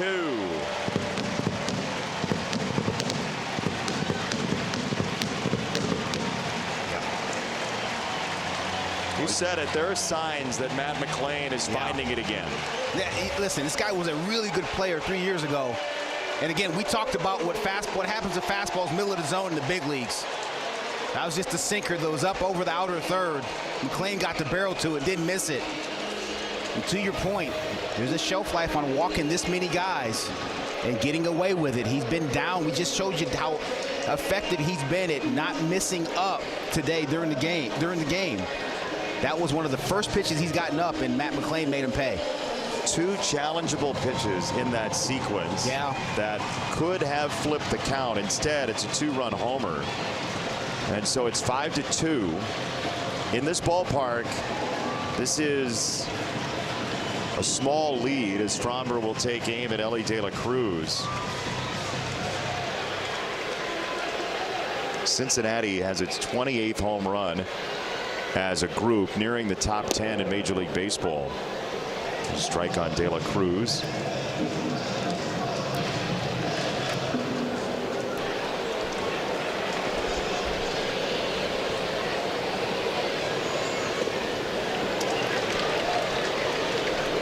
Well, you see what happens when Fromber does miss up there, right? Yeah, that fastball, we were talking about it. It's a 93-mile-an-hour fastball, and it has some arm side run to it, but it doesn't have the sink. And when that sinker gets up a little bit, it becomes much more hittable. When it's down, it's diving down and away or down and into left-handed hitters. He might have gone. Ooh, wave it off, says Laz Diaz. Can you get him to check swing strike? Apparently not. Apparently not tonight. I don't know that he did there, but there have been 2 close ones. 2-1, trying to fish out a strike on the inside corner, and Fromber missed. It's 3-1. He's having a tough time getting that sinker arm side, or glove side, I should say, that's in the right-handers. He wants to run that back over, just over the edge. He's not been able to do it as much as he wants to tonight. The right side base hit. And we'll see if Elly De La Cruz becomes a running threat here. Dylan Dingler is very good at shutting down a run game, and you see Finnegan up and loosening. A.J. Hinch knows how important this trip through the lineup is, and the control issues for Fromber are going to end his night prematurely in the 5th. 5-2 Tigers here in Cincinnati in the 5th. IKEA, dream the possibilities. Tigers baseball on Detroit Sportsnet is brought to you by Wallside Windows, local and family owned, celebrating 82 years as Michigan's leader in replacement windows. And by your Metro Detroit Buick GMC dealers. Home runs galore so far tonight. Riley Green a homer, Javi Baez a 3-0 homer, and the most recent one for Cincinnati, a Matt McLain 2-run shot to center field on a 3-1 pitch from Fromber Valdez, which was sort of the canary in the coal mine for his night. He's out after one more batter, and our Wallside Windows pitching change is Kyle Finnegan early in this game for a reason. Yeah, early because he, A.J. Hinch, this trip is tough. He knows that. He'll tell you he's thinking about tonight, but there's no doubt he's looking at a macro level too. He wants to win this first game on this road trip with 2 tough National League opponents. He's up 5-2 right now. He's bringing his leverage guys in to make sure this thing stays right where it is. Finnegan will face Sal Stewart. 1 on, 1 out in this 5th. Runner goes, De La Cruz, throw to second. He is out. Dylan Dingler throws an absolute missile to second base. A vapor trail behind it to take down De La Cruz. De La Cruz did not get a great jump, but it didn't matter. Dingler threw an absolute seed down to high U lead. Good snap tag, but that exchange and that arm strength, you wonder why Dylan Dingler won a Gold Glove. You see part of it right there. He got a good pitch to throw on. Great exchange and threw an absolute seed. 187 pop time, 87 miles an hour on the arm strength. I mean, when Elly De La Cruz steals a base since 2023, Cincinnati wins 63% of the time. When he doesn't, they are an under 500 club at 467. Wow. It's not everything. Wow. But it's an indicator of how free the offense is and how active the offense is. No doubt about it. They have that threat over there at first base. They can really change things.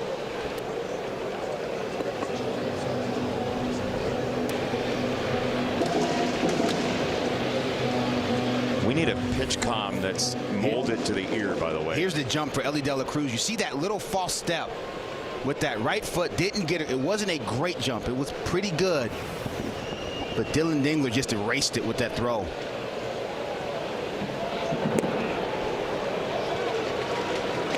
I mean, Dylan could win some Gold Gloves. Like, he's more than 2. He's going to. He's the Tigers' Wemby. You're right.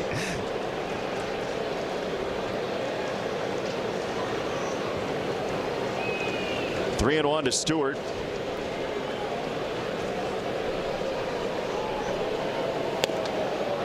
Finnegan is in there with a strike. 3-2. It's so big to find outs on the bases, whether it be a back pick, whether it be throwing a runner out. It's so huge to want to control the running game, but also this inning just got calmed down, not by a strikeout, not by a good defensive play, so to speak, with the ball in play, because Dylan Dingler was able to dominate the running game the way he is. And you don't see Cincinnati all the time, right? What that does is possibly change their calculus for the next 2 days. No doubt about it. Yeah, absolutely. And this is a very aggressive team. You can't stop being who you are, but you might be a little less aggressive knowing you have a guy like that throws that the way Dingler does behind the dish. 3-2. That is strike 3. Finnegan goes to the attic, and Stewart left in his wake. Heat her up. Nothing you can do with that one. Or on Don't miss our next giveaway. It's Saturday, May 2nd in 8 days. Tigers and the Rangers. Be one of the first through the gates and receive a caricature crew neck presented by Comerica. First pitch is at 7:15 p.m. Visit tigers.com/giveaways for more information. Riley Green prominently featured as a caricature on the caricature crew neck. It's like some nice texture there. That's one of those. That's one of those. I'll wear that. Yeah, you give to somebody as a Christmas gift. That's right. Or you keep it for yourself. Riley Green, first pitch swing. He did that to great effect in the second inning on a breaking ball from Abbott. We've reached the 6th. 5-2 Tigers with some huge scores on the board around Major League Baseball. The Orioles have 9 tonight against the Red Sox. Cleveland has scored 7 against the Blue Jays. They're up 7-3 in the 5th. Boy, Kansas City just cannot get on track. They're 8-17. It's unbelievable. I mean, you thought this team was going to be a lot better than a year ago. Had a lot of injuries. Didn't get a lot of production from the outfield last year. Now it's all kind of all gone downhill for them. In danger tonight of falling 10 under. They're playing the Angels. Yusei Kikuchi is on the hill for Anaheim. Oh, the Rockies have taken a lead on the Mets. 2-1 in the 6th. That would go over well. Oh, mercy. 2-2. Pirates are leading the Brewers 2-0 in the 5th in the National League Central, where everybody's over 500 still, and will remain that way for at least another day. Milwaukee's the closest to 500.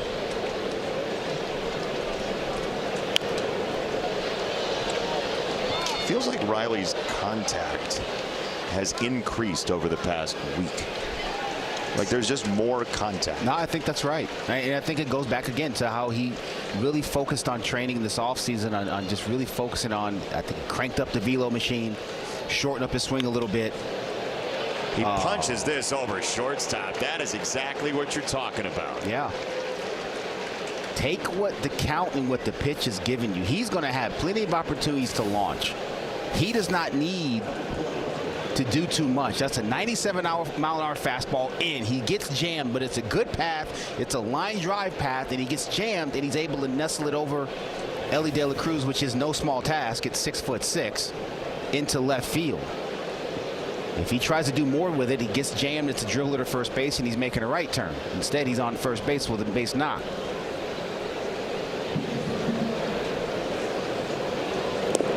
Torque takes in the dirt. Man, what a pick by Stevenson there.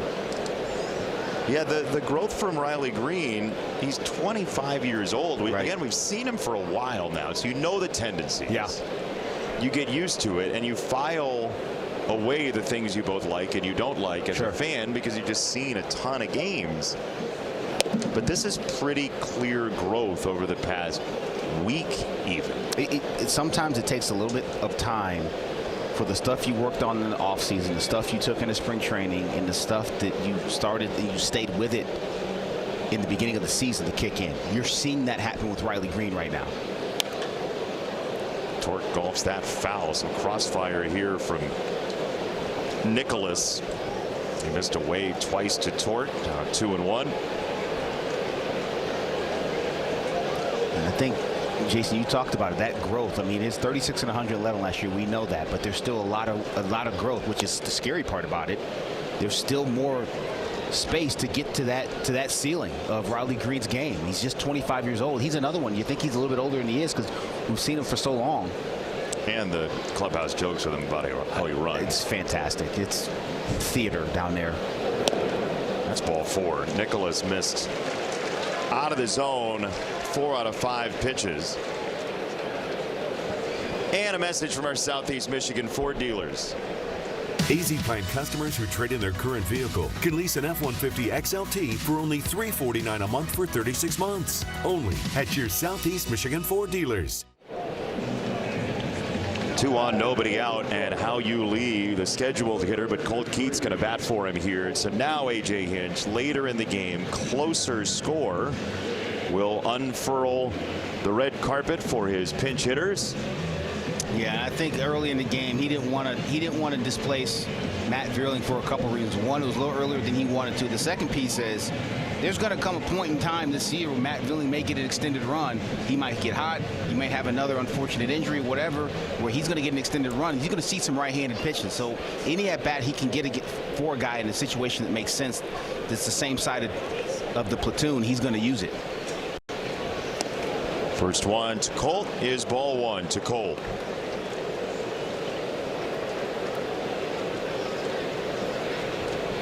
First home run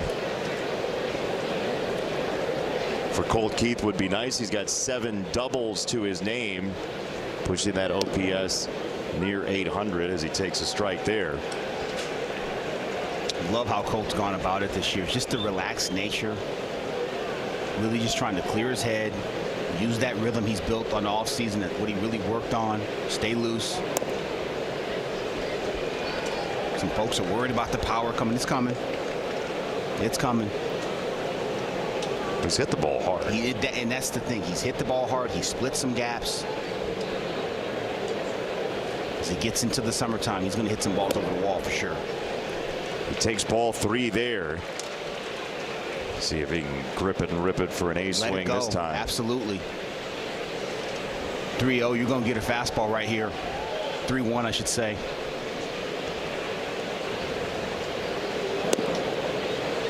That ball snaps at him. It is 3-2 for Keith. I mean, he's in the top 6% in baseball in hard hit rate. He's in the top 1% of squaring up the baseball. That's a lot of good news before the first home run. 3-2, smoke to right field. That was a seed, and the bases are loaded for the Tigers. Talked about it. He hits the ball hard. He's been hitting it a lot. That's a heater that's middle. Gets that barrel out, hooks it into right field.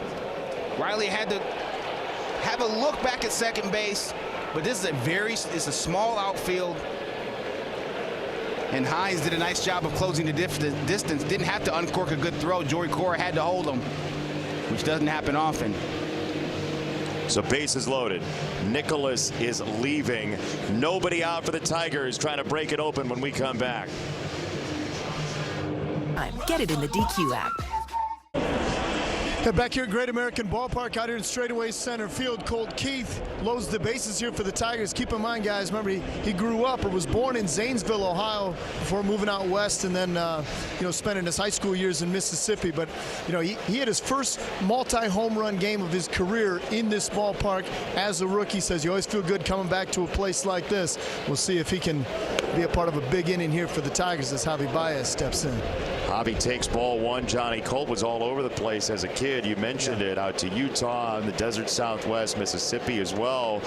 And he was basically traveling to play baseball as he stands over at first, and Javi swings through a curveball from Pierce Johnson, the veteran 34-year-old on the mound, and he throws nearly 3/4 of his pitches to right-handers. That curveball, our wall side windows pitching change. Yeah, it is. 72% of what he does at home plate is that good curveball. The fastball's a good one. It's 94, 95 miles an hour. Chopper to shortstop. Home with it for De La Cruz, and the throw to first is in time.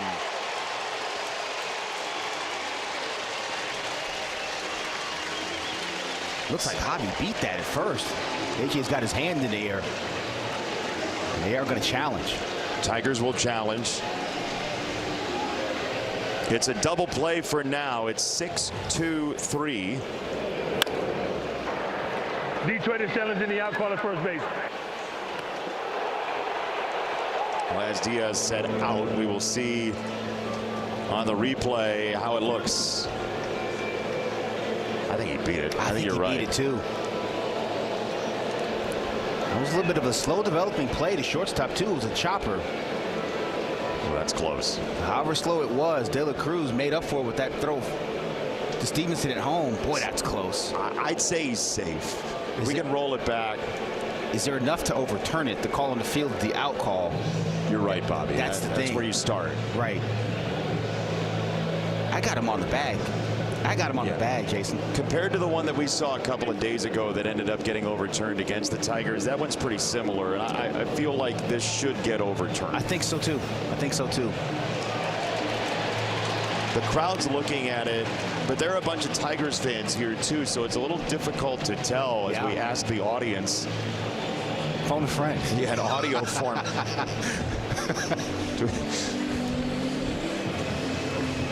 AJ Hinch will wait and see.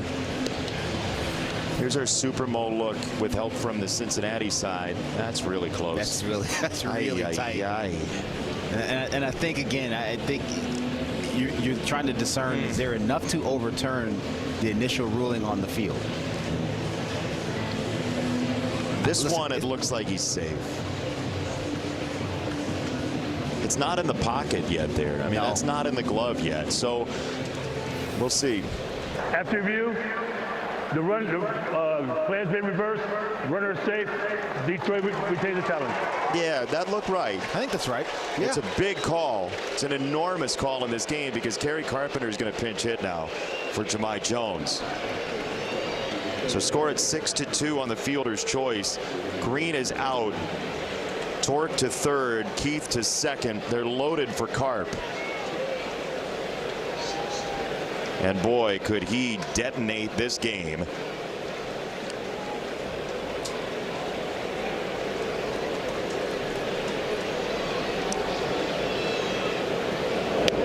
First pitch, called a strike. Guys like Johnson are so difficult to hit off of because you're taught. Get on the fastball, stay on the fastball. Well, this guy's throwing 3/4 of the pitches home or that curveball, and it's a good curveball. When he locates it, you can't hit it anyway. And he comes with a fastball, which might be the best pitch you see in the sequence. And that's why you stay on it, because that was a fastball middle. Kerry had a rip at it and missed it. And he's not showing it right now, but as a hitter, I mean, look at this right here. That is center cut. That's what you want coming off the bench. You don't want any tricks. Give me the straight fastball. He got one and missed it. Now you're just in a situation where you're in a street fight and you're fighting. You're just defending yourself. That's it. Trying to find a way to put the ball and play hard somewhere.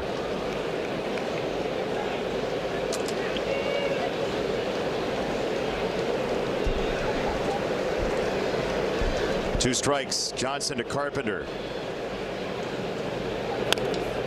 On the ground is short. De La Cruz. Line to him. Double play. Inning over. 5-2. Bottom six. Love your fandom in store or online at rallyhouse.com. Soft line drive off the bat of Kerry Carpenter doubles off Colt Keith. Now here's the thing, you got to remember on the infield, you got to assume that every infielder can dunk a basketball. And that ball was well below the height. Ellie De La Cruz caught it head high. He's 6'6", but also too, understand where your infielders are standing. He was right behind Colt with the left-handed hitter Kerry Carpenter up. You'd like to see Colt understand where he was and where his, more importantly, where the fielders were on the field. Listen, it happens. Fortunately, it wasn't a, it could be a big spot, but let's hope that the rest of the boys can bail him out the rest of the game. This feels like one of those games that you really wish you would have put up one or two more. And that was one of the situations there, too. If he could scamper back to second base, who knows what happens next, but...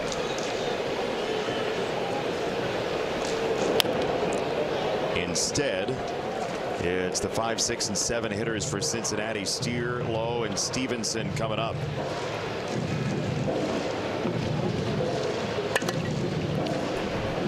Spencer Steer singled to shortstop in the second.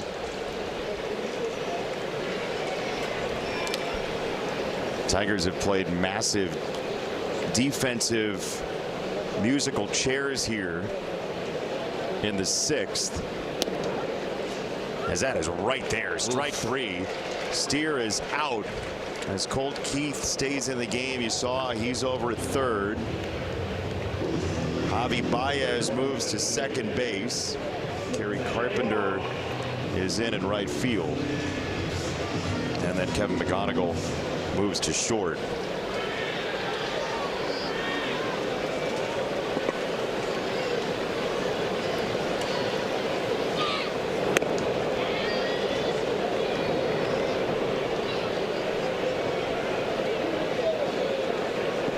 So the hope was there that you could jackpot a pinch hit opportunity or two and give yourself some leeway here in Cincinnati.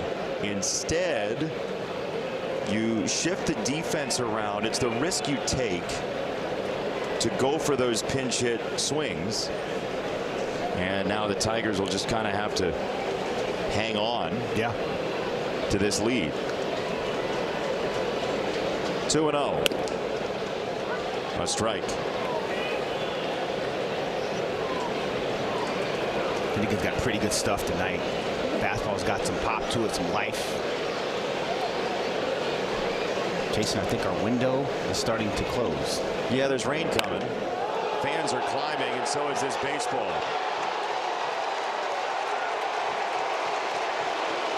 Low homers. It's 5-3.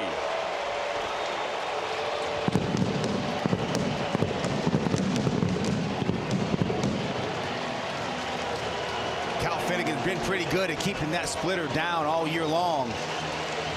This was not one of those occasions, right in the middle of the zone. And let there be no doubt. Big fella gets extended, and that one's about 20 rows deep. Left-handed power for hire. Nathaniel Lowe goes way long. And here's Stevenson, who swings through a strike. There is a lot of red and yellow on this radar. Like a lot of it. Like until 11 o'clock.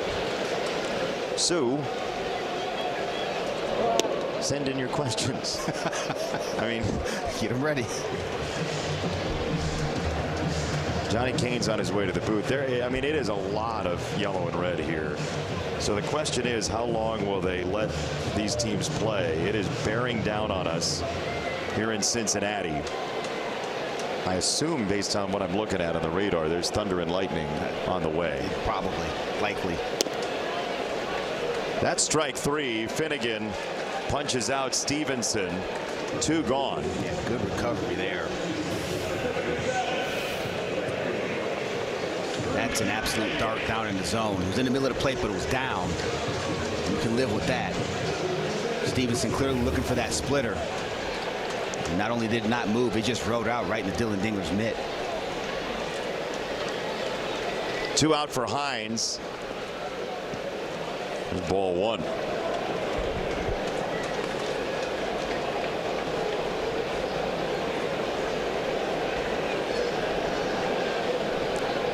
Well, the good news is it's an official game. That's true.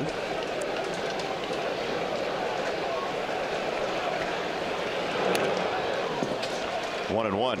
Looks like it's trying to lighten up a little bit, but again, based on the. Have you looked at the radar? I'm looking at yours now. It doesn't look great. I'm going to show you what we're in for. Yeah, that looks like a dragon. That's not great. My normal Doppler Dan. Yeah. Is in the other booth tonight. That is fair and down the line. Off the bat of Hines, rippling into the corner. He's on his way to second. He has an idea for third, but he lost his helmet. Then he broke it down at second. He'll take the double, and Key Brian Hayes will come up with 2 out and a runner on. There's the fallen helmet. That wasn't a bad pitch by Kyle Finnegan. It was a fastball down and in. Hines does a nice job. Sometimes you got to tip your cap to the opposition. That's one of them. Gets to that fastball down and in, slices it inside the bag. That's hard to do. Ideas for third base, but in this ballpark, there's not a whole bunch of triples, even if you can run a little bit. Yeah, it's not a great triples ballpark at all. No, very small gaps. But the home run deal is how this park got a reputation around the league and maintains that reputation. Is Key Brian Hayes is the batter, and he takes a strike from Finnegan. Batter's challenging the call strike. ABS challenge presented by Figer Law. That's a strike. Call's confirmed as a strike. Cincinnati has 1 left.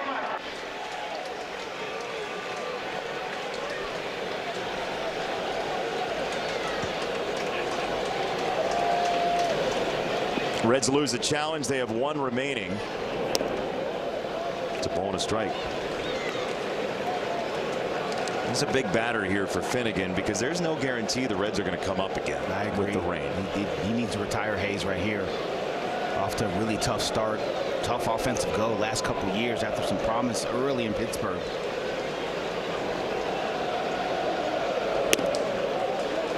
Two balls and a strike. I had Brian coming through the minor leagues when I was field coordinator over there in Pittsburgh, and approach changed a little bit. Tried to chase some power, and he's still trying to recover that swing that he saw when he first got to the big leagues and when I saw coming through the minor leagues. Yeah, check swing there on a slider. He got caught in between, Bobby. Yeah, he is caught in between right now, and that's been the story. You ask around, you talk to some of the people here with the Reds. He's just caught in between, trying to when you're in that situation, you got to make sure you get on the fastball. It sounds simple, but it's very difficult to do, especially when you're chasing numbers on the board. 2-2 is up. 3 balls, 2 strikes. You do not want this to flip over into the one spot in the order because they might hit for Myers. Listen, you got to challenge. When I say challenge, he's just got to be in the zone here. His best pitch in his best spot right now, literally, because it's raining very hard now. Yeah, the rain is hauling off. 3-2, fouled back.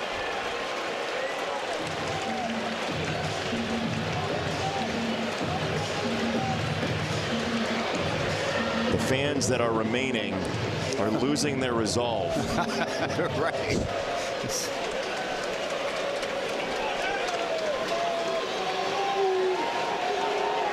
3-2 on Key Bryant Hayes.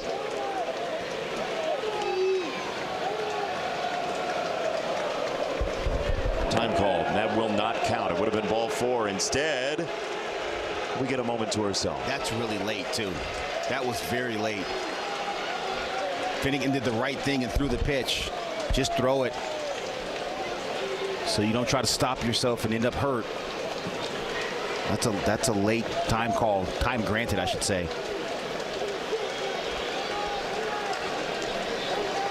3-2. Here we go. Finnegan to Hayes. That's there. Strike 3. He locked him up. And the inning's over. We'll see if the tarp crew comes onto the field. They don't care.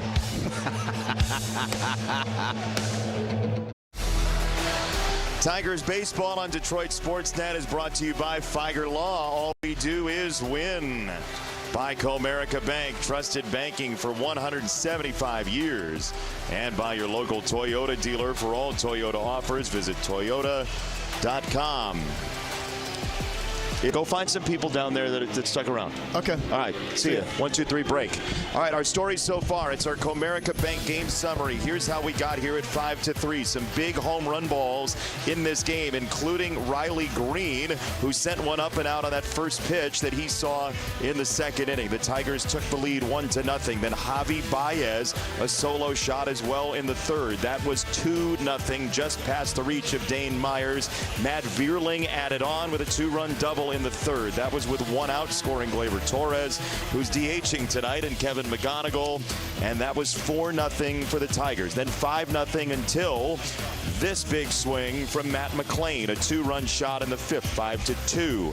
Nathaniel Lowe, a solo shot in the 6th right here against Kyle Finnegan, who knew it immediately. 5-3 is your score. It's a long rain delay, and so the Tigers and Reds will engage again in game 1 of this 3-game series. Fox's window for tomorrow night at 7:15 is closing in rapidly. Yeah, it got close real fast, didn't it? Yeah, it did. And then the tarp came on the field. Then we played rain delay questions with all of you at home, and we appreciate you so very much. That is as sincere as humanly possible. We have a great time with you and your questions, and it is our pleasure to share the time with you. And now Cincinnati is going deeper into the bullpen. It is the left-hander Brock Burke, the 29-year-old who has gotten both lefties and righties out this year at a strong clip. Our Wallside Windows pitching change. Yeah, Burke's got some big stuff out there. 96 miles an hour on a fastball. It's a 4-seam fastball. Slider, changeup, pretty even distribution. Uses all the pitches. He replaces Pierce Johnson. Some diehards have stayed for more Major League Baseball. It's a swing and miss. We're back underway here at Great American Ballpark at 10:53 p.m. 1 hour 49 minutes on the rain delay officially, and back at 7 minutes short of 11 o'clock. If the voice of the Bengals, Dan Horde, is watching, breakfast is less likely than it used to be, Dan. Love you. We'll find out when we end. 1 ball and a strike from Brock Burke. It's 1-2. Dan is one of the best in the business, He's unbelievable. by the way. Your guy in Pawtucket. Absolutely. He was a play-by-play man on the radio for the Pawtucket Red Sox when I played there. Great human. The voice of the Bengals and Bearcats, a legend in this industry. 1-2 coming. And Glaber parks that in an empty seat down the right field line. And this is hard to do. I mean, this was not just a 10-15 minute rain delay. This was a long one. It's really hard to do. You try to stay loose down there, try to relax a little bit, but now you got to lock it back in and play ball. How? You just try to find a way to get back to the same mentality you had when, before the rain delay came. And it's sometimes, your mind drifts during the delay in the clubhouse and what have you, playing games, doing all types of different things. Strike 3, Burke plucks strike 3 from the inside corner. And it's just the 5th strikeout for the Tigers. Yeah, that's a good pitch. Usually Glaber doesn't get beaten there, but that's an absolute perfect pitch by Burke. Down and in, 97 miles an hour. We told you, once this bullpen door opens, swings open for the Reds, a bunch of big arms come down there. 97, 98, seemed like all of them. A.J. Hinch was feeling that before the game. Yeah. As he was talking about the bullpen door swinging open. Man. He's like, yeah, poor Terry Francona. He's got 9 guys down there to throw 100. Oh, Kevin McGonigal gets hit and drops the bat. Hope he's all right. Yikes. They've been pitching him inside all night, Bobby. Yeah, I don't know if that got hand or got the forearm.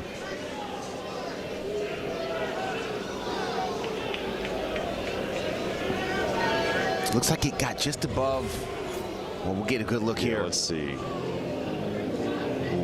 man.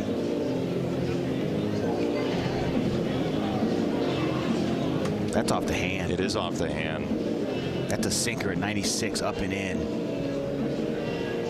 We talked about how they're trying to crowd him with the fastball. He's proven he can hit the fastball over the plate. They're trying to crowd him with the fastball and spin him away.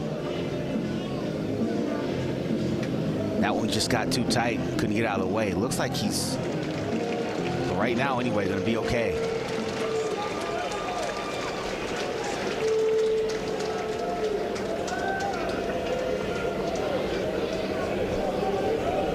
Well, that is as good of a sign as you can get. Sure it is. He's just gritting his teeth and getting into running position. Matt Vierling, the hitter. That's ball 1.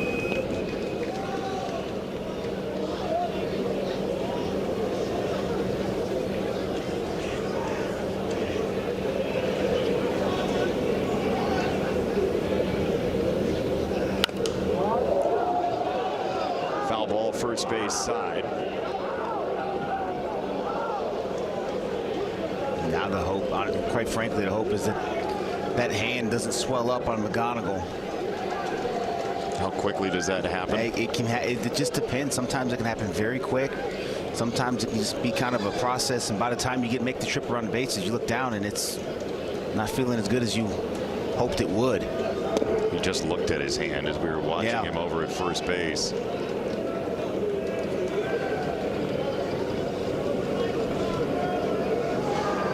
He's flexing it.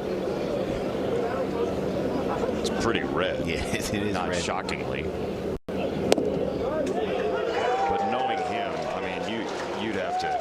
Well, wild horses would have to. And he's going to want to. He's going to want to try to stay in. And sometimes this is where, depending on, certainly they're not going to risk anything. But the evaluation, Tiger trainers, AJ, sometimes you got to pull the reins back for his own good.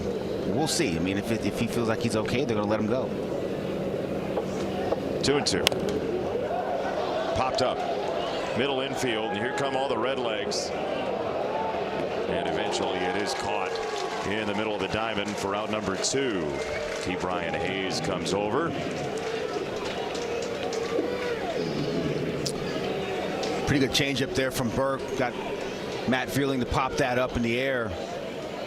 Fastball 96, 97. We've seen that already from Burke. Change up there 88.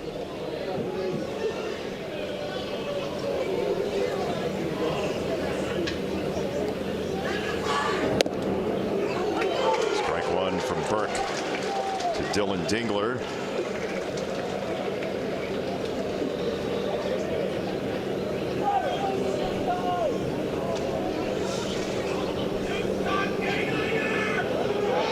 There goes McGonigal.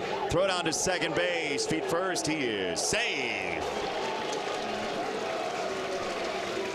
Take his hand. He'll use his feet. Yeah, good job there. He got that one off Burke. Timed him up. He was taken off really even before. There's a tell that Anthony Sanders, the Tigers' first base coach, picked up. And as soon as McGonigal saw it, he took off. Then Burke lifted his leg. Good hard slide, feet first in there. Beat the throw. That's a nice job right there getting that bag.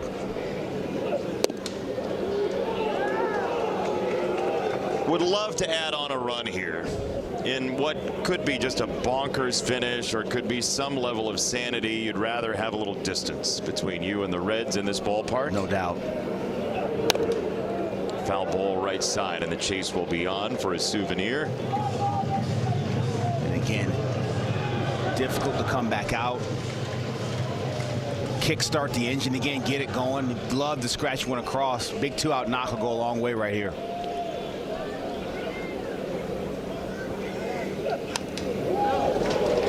Fastball fouled away, whisked back to the screen. Cincinnati in the bottom of the 7th. We'll have the top of the order. 1, 2, and 3 coming up. They've got homers in each of the last 2 innings. A Matt McClain 2-run shot, a Nathaniel Lowe solo homer. Will Vest is getting loose in the Tigers bullpen for that top of the card. No word on whether or not Eugenio Suarez is available. It was mid-back pain that kept him out. He was a late scratch tonight. Nothing really heals your mid-back like sitting around for 2 hours doing nothing. No kidding. That's a tough. That's a big ask. A guy who's got a bag, been sitting around, like you said, doing next to nothing, probably the majority of the game, if not all of it. At some point, maybe try to test it to see what he could do. Chopper back to Burke. Inning over. 5-3 your score. Tiger lost 7th inning stretches right now. April 29th at the Home Depot. The summer weekends begin with $5 Fridays. Be at Comerica Park Friday, May 1st. Tigers take on the Rangers. As soon as gates open, 16-ounce beers are going to be $5 through the end of the 3rd inning. Head to tigers.com/party to learn more. And that is part of the upcoming schedule without t-shirt cannons. Brought to you by Bet365. Tonight, 7:15. Tomorrow, 1:30. Coming up on Sunday, 3 at Atlanta. And then the Tigers and Rangers, the Tigers and the Red Sox. Feels like we've been done with Boston at home very early for the past couple of years. Yeah. Last year closed at Fenway, of course. But that was that Javi Baez series when Javi launched the Grand Slam to win, as Will Vest is out of the bullpen after Finnegan threw an inning and a third. Inning and 2/3 actually, with the caught stealing. So our wall side windows pitching change is Will. His first pitch is to Dane Myers, and it's ball 1.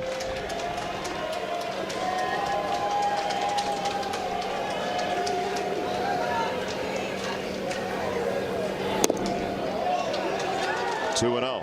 Gotten behind here, 2-0. Fastball's coming out hot, 97, 98. More accustomed to what we've seen from Will Vest. Could have been challenged. Would have gotten a strike call. 2-0. Not in this ballpark. No. Just can't. No. Just don't want to fall behind and fall in predictable counts.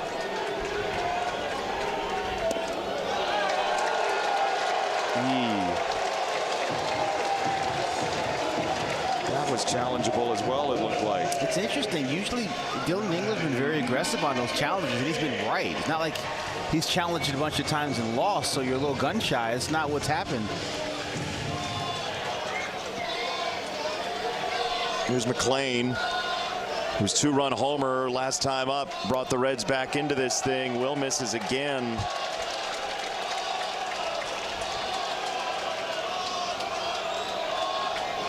Just got to bite your lip here and do some work. I mean,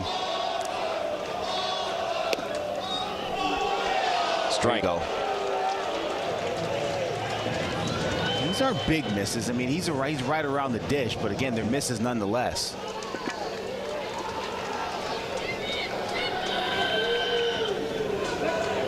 Throw to first. Myers is back.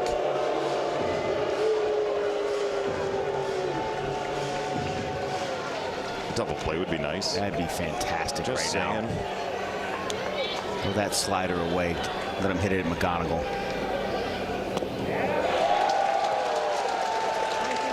Got half of that right. Yeah, that was the idea. By the way, good news that Kevin stays in here. Yes. Good point. He's hit by a pitch in the top of the inning, and that thing is pretty ballooned. 2-1 inside. Ellie De La Cruz is next. I'd rather not see him with first and second. He is as electric as his batting gloves. 3-1 is a strike and no challenge. It just wrapped on the door of the zone.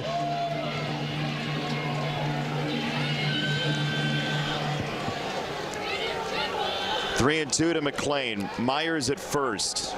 A second throw on him. So if you throw again and don't get him, that's a balk.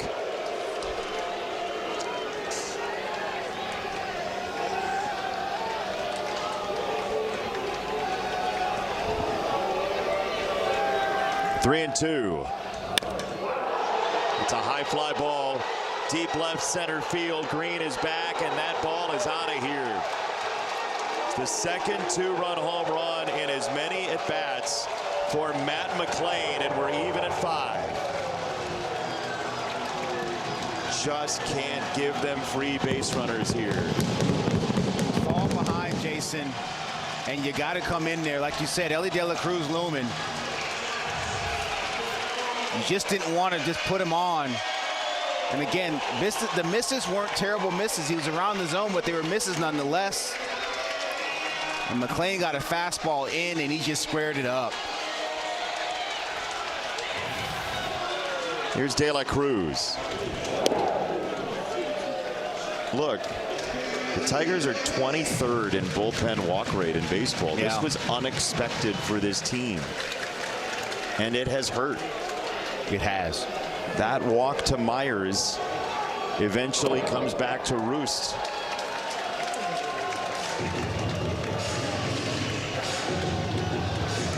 McLean has 2 2-run homers because Myers walked in front of him twice. Both times. Absolutely right. Both times.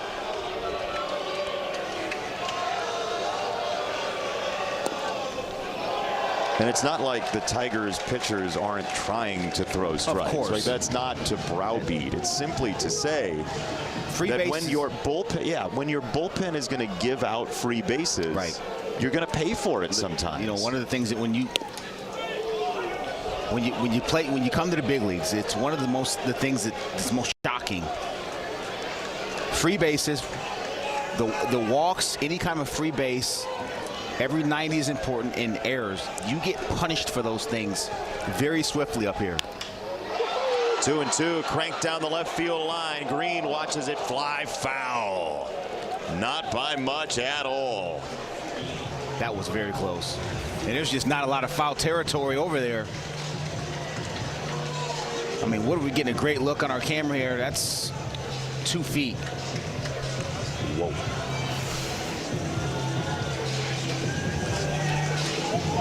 think one of those changeups here.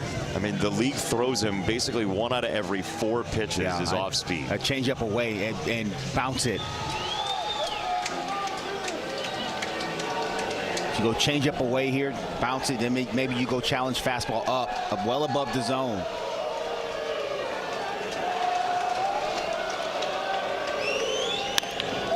Right back at Vest into center field off a fastball. De La Cruz is on. He tried to steal in the 5th, and now this leads to a tactical standoff between Terry Francona and A.J. Hinch and Dylan Dingler and Ellie De La Cruz. Absolutely. He's going to be looking to go here. That's what he does. The Tiger pitching coach Chris Fetter is going to take a walk to the mound. They're going to talk about it. Both how they want to go after Stewart and how they're going to keep Ellie De La Cruz right there at first base. Well, we've seen this with the Reds, that when Ellie De La Cruz steals a bag, you see they're a very much over 500 team. 635 winning percentage, 467 when he does it. The other thing that is just history repeating itself is that Terry Francona is 12th now on the list of managers who've managed the most games against the Tigers. Wow. 254 games against the Tigers for Terry Francona. That's 12th all time. Number 1 is Connie Mack at 1,068. No matter how resolute Tito is about managing baseball games, and the game is better for having him in the dugout. Oh man, that guy. He's not going to get to 750 more against the Tigers. You mean he's not going to catch Cornelius McGillicuddy? He's not. Chopper to third base. Keith waits for it and throws it to first. There's one away. De La Cruz gets to second. Connie Mack fits along with our rain delay questions from earlier because he was wearing a hat and a shirt and tie. Yeah, suit. Yeah. In the dugout. Right in the dugout. That was the attire once upon a time. Look at that. I mean, Bucky Harris managed 468 games against the Tigers. And he's 600 short of Cornelius McGillicuddy. But there are only 2 teams in the league then. I know. It's a 100-game schedule. I mean, that's awesome.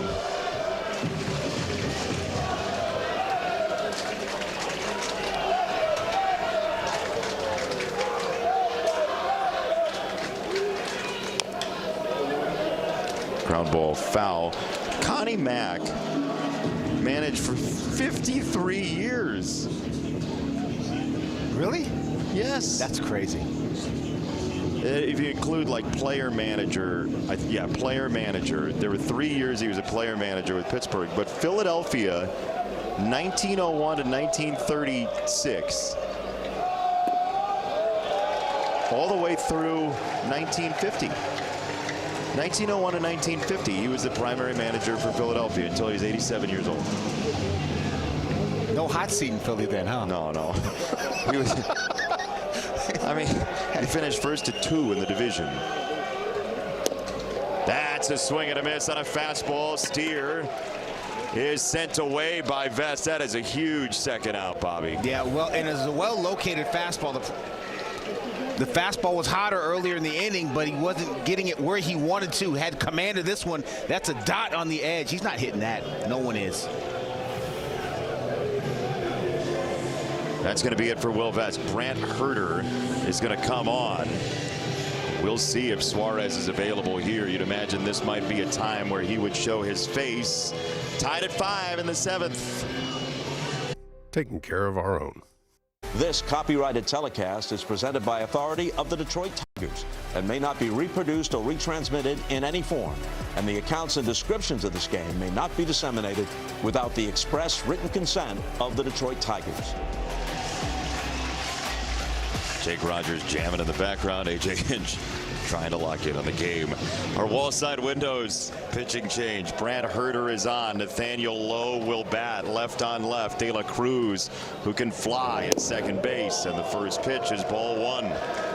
The Reds have tied this game in the 7th on a Matt McClain 2-run homer. It's his first multi-home run game of his 26 years on Earth and his time in Major League Baseball.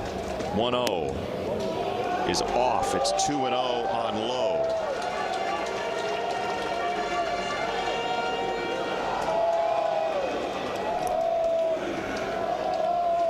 bullpen starting again with Drew Anderson and the Tigers relief corps. 2-0, that's a strike. Two-seamer had enough run to catch the zone, and the Reds only have one challenge left. Yeah, and then it didn't catch the zone. Again, behind hitters, something that is very unlike the Tiger bullpen. He laid off 3 balls and a strike on low. You have the right-hander Stevenson next.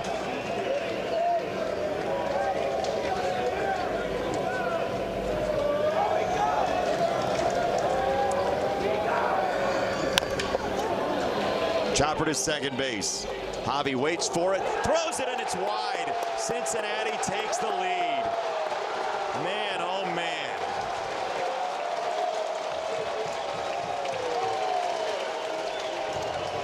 Javi had a notion to come get that ball, get the short hop. It was a high chopper off the bat.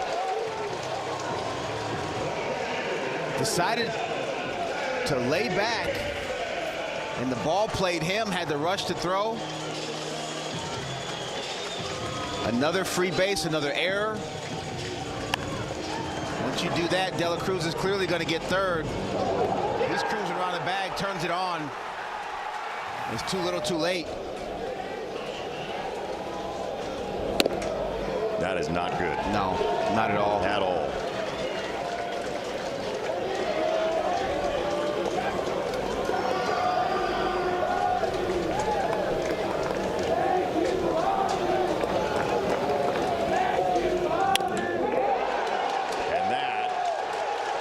Double the lead. Stevenson to second base. Look, Nathaniel Lowe had 2 at-bats left on left all year. Yeah. You're given the opportunity because of a short bench to get the matchup you want. You get the result you want, and you don't pay it off. Yeah. That is just killer. Yeah, it's circumstance. Circumstance gave you the matchup you want to because Gino's not available. That's the second at bat, left on left, like you said. And again, getting behind hitters, having to come in with the pitches they want versus where you want to go. Makes it tough on the Tigers.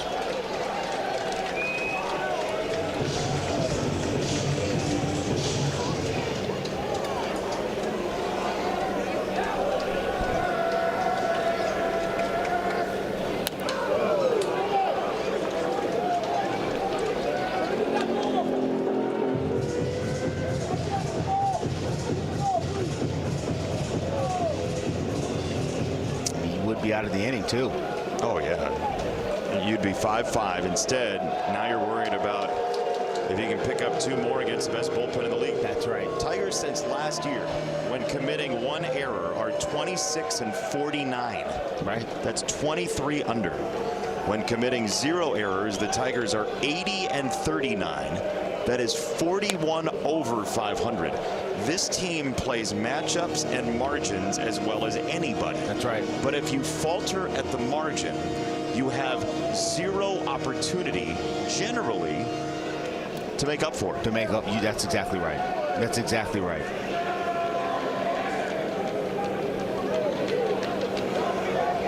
One, 2. That is strike 3. And the inning is over, but Cincinnati pays it off in a big way around the delay. These, we have the meat. Well, maybe walks don't hurt you that much. Cincinnati's got the best bullpen ERA in Major League Baseball. They've walked the entire region out of the bullpen, but they have not been hurt by it. 15% walk rate is enormous. Tony Santillan has that. It's our wall side windows pitching change. What really buoys it is all that hard throwing you were talking about, a strikeout rate over 30%. When you're punching tickets like that, you'll live with a few extra walks. Now, you definitely don't want to be last in walks. That's not the goal, but you have some wiggle room when you've got power arms down there in that bullpen. And again, bullpen door swings open, another dude, upper 90s, mid to upper 90s with a good breaking ball. That'll punch some dudes out. Tony Santillan has had a scintillating start to this year. 29-year-old out of the state of Texas. He is not even close to the hardest thrower out there, but here's the problem. The league is 3 for 26 against his fastball. He's given up 0 extra base hits on any pitch all year. Wow.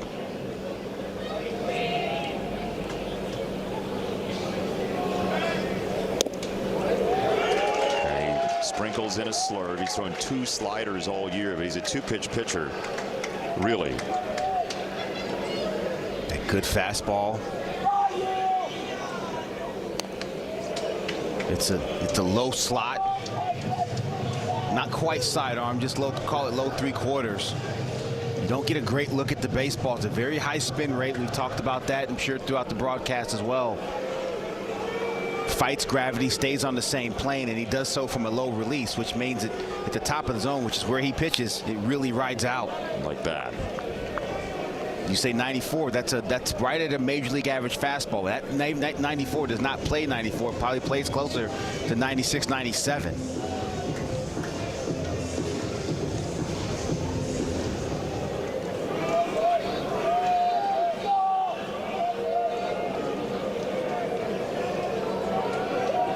Oh, 2 way upstairs on one of those fastballs. 1-2 for Riley Green.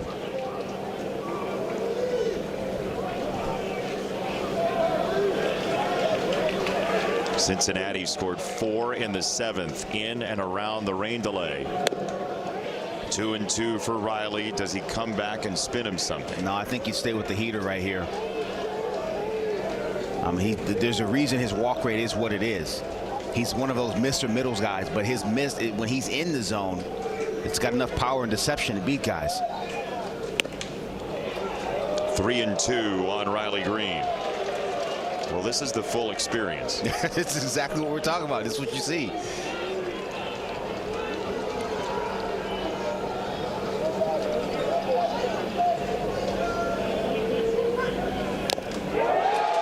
Into the glove, strike 3. Back to the fastball again, 1 away. Again, that thing plays up, especially when I say play up, it feels harder than it is. It's functionally harder than what the number on the board says. That 93 is anything but. A lot of horizontal on that puppy. A lot of horizontal, low vertical release angle, low arm angle to begin with. Now the breaking ball festival begins. Torque had one of the 5 walks tonight for the Tigers back in the 6th.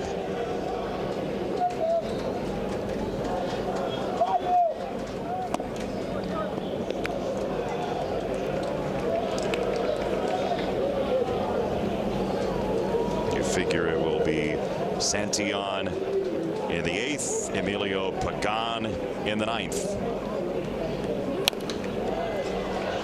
Torque sprays a fastball. That just lets you know right there. 2-0 fastball, you know you're getting one. He's missed with 2 breaking balls. It's outer third. Torque put a good swing on it, but just couldn't quite get there.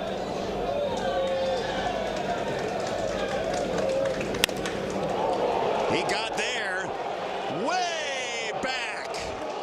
7-6. Oh, mercy.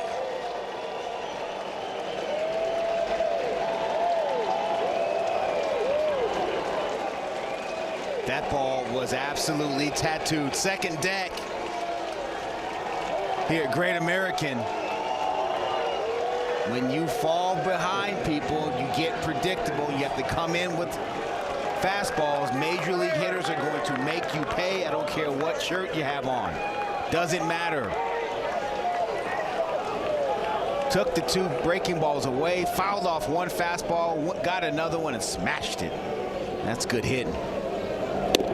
3rd straight game with a home run for Torque. So, you know, it was just like 2024 yesterday when he had a game winner. It was in the 8th inning in 24 against the Marlins. This was a walk-off yesterday. That ball hit well by Colt to right field, and the Tigers are not going to put their head on the pillow very quickly. This is Torque. Look at that. Heater in. Short swing. That's as short a swing as he's taken all year. Didn't try to do too much. Just met him at the spot. Said, see you in the second deck.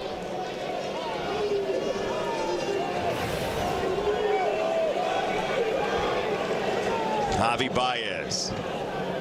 Right side is wide open, and Javi labels this right at shortstop.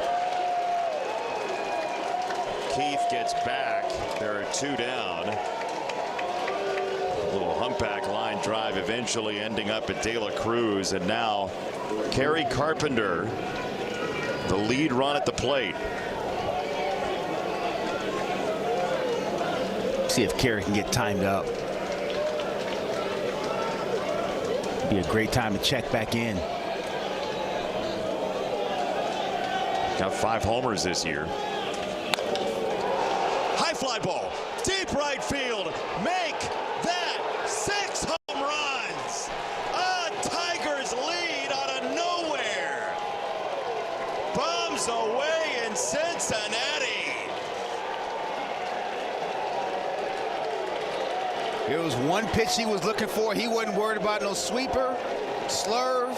It was a heater. Get on time and do something with it.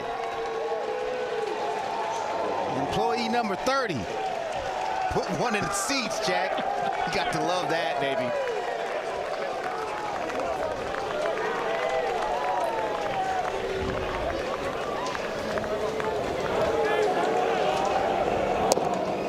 Well, we thank you for joining us here at Great American Pinball Machine. I mean, the flippers are live tonight. 1-0. Labor saw that well, and he flicks it out to right field. Well, the Tigers, as Barry Manilow said, have made it through the rain. And they've kept themselves connected. Oh, man. Boom. I like that point of view. You got to like that.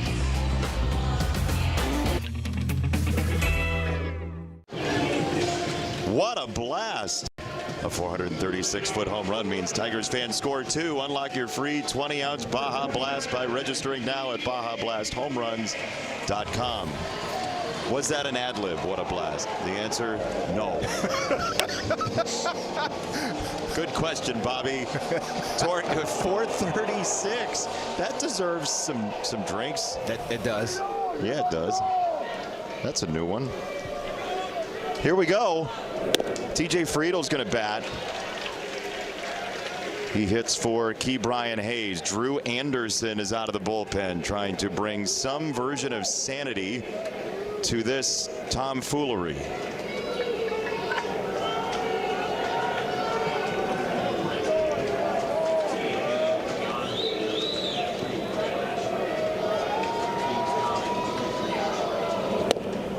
Drew spins a curveball to TJ Friedel, who had a career-high 18 home runs 3 years ago, but his OPS plus to start the year just at 26. It's been a rough go so far for Friedel, who's behind 0-2.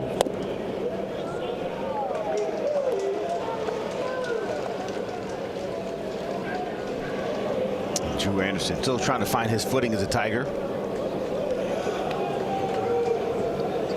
This would be a nice time for a quick inning. Sure would. There is out number 1. A changeup tears down Friedel.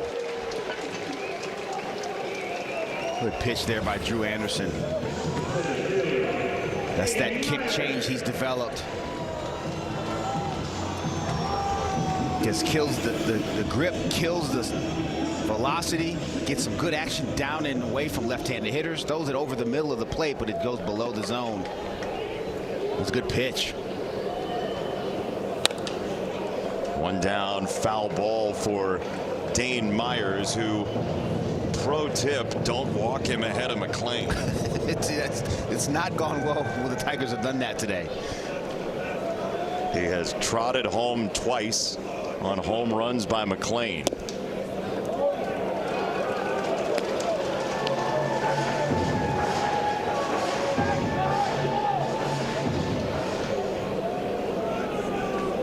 There is Matt McClain, who's hit 2 home runs tonight.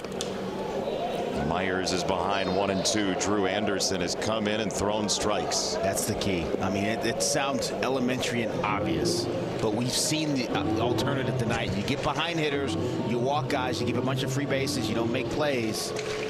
This game is very penal. You will get punished very swiftly afterwards.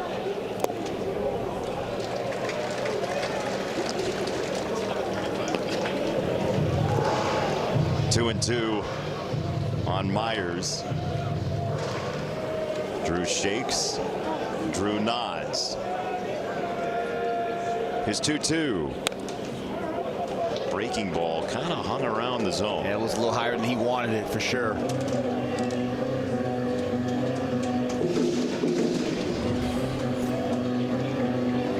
That one just backed up on Drew Anderson.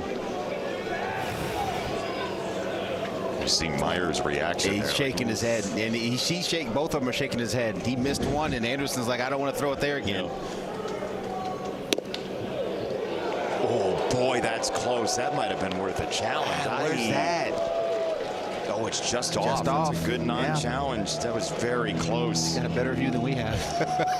Yeah, we don't have the box on the screen. Kathy from Traverse City has a better view than we have. That's right. Fly ball right field. Long run for Carpenter. Oh, nice catch on the redirect.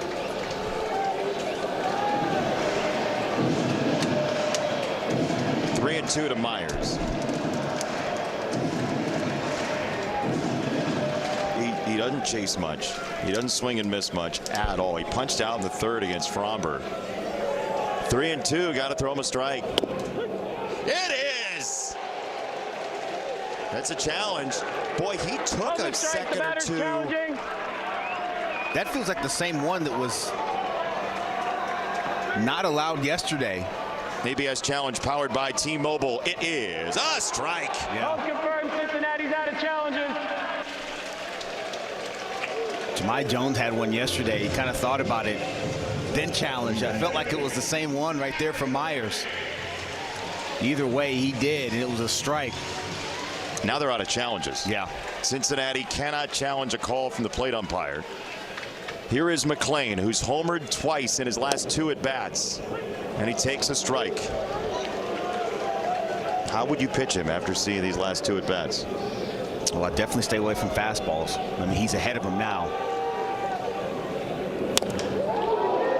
On a changeup. Left field side, Riley Green. You said it. It happened. 1-2-3 inning for Drew Anderson to the ninth. Be at Comerica Park, first through the third, to watch your Tigers take on the Texas Rangers. $5 beers Friday, crew neck giveaway Saturday, Sunday night baseball to wrap up your weekend. Head to tigers.com/tickets and get yours today. Tigers trying to add on against Graham Ashcraft out of the bullpen for Cincinnati. How'd you like a 98-mile-an-hour cutter for your wall side windows pitching change? Getting ready to get one right here. Best of luck to you and yours. It's a ground ball to second base to start off the ninth on one of those cutters. McGonigal is out, and we get a message from Rally House, Michigan. The season starts at Rally House. From jerseys and hats to tumblers for game day, it's where outrageous selection meets every fan's style. One down for the Tigers in the ninth. You would imagine Kenley Jansen will come to visit in the bottom of the ninth. And you would imagine right. Getting hot down there in the Tiger bullpen. Like you said it all day, especially in this ballpark, finding a way to get an add-on run certainly wouldn't hurt the cause. Oh boy, that's a fun way to spend your 11:41 p.m. Oh man, those guys that go back there, they know what they're signing up for. It still doesn't make it fun, that's for sure. This is one of those positions where advancements in technology have been super helpful over the years. That's right.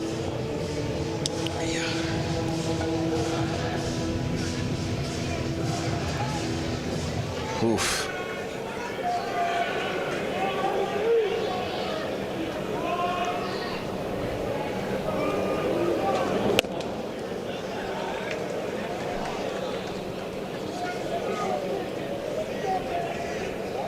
2-1 to Veerling.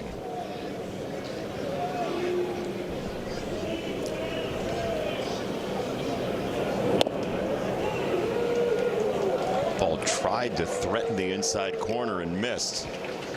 Kind of a weird trajectory on that slider. It really was. It just acted like it wanted to break and did nothing.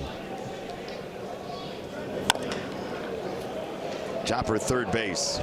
Stewart has moved over there. 2 down. The Reds in the 9th will lead off with Elly De La Cruz. Just where you want to be in a one-run game. Yeah, no thank you. Again, dangerous in a lot of different ways. He can get on. He can do other things. We won't mention it. No. He's got to be an out for you to feel at all comfortable. Correct. Kenley Jansen getting tuned up. Remember, Cincinnati has not lost a game decided by 2 runs or 1 run all year. They are 10-0. They are 6-9 otherwise. They're 10-0 in games decided by 2 or 1. That's a strike.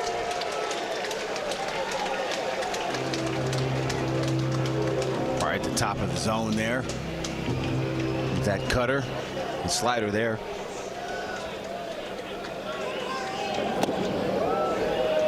Kicked up some chalk, didn't get a swing. 1-2. Laz Diaz, who will have the plate tomorrow, waves it off. It's a 7:15 start time tomorrow night. 19 hours or so. 2-2 on Dylan Dingler. Cutter at 99 from Ashcraft.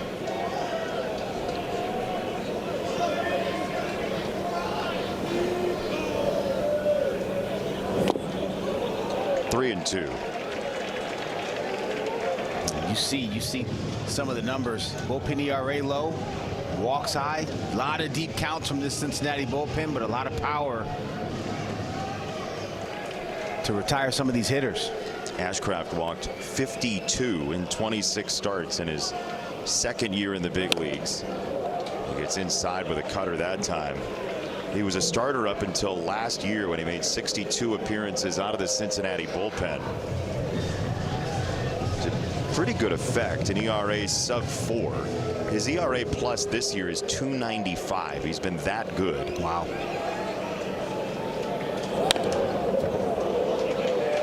That was in Dylan's kitchen, his living room, his foyer. Went in the kitchen and made a sandwich. It did.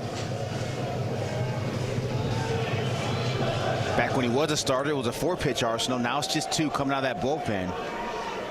And it seems like that cutter, that movement's unpredictable. That one was very straight. He walks Dylan Dingler, so Riley Green will get a crack at Ashcraft.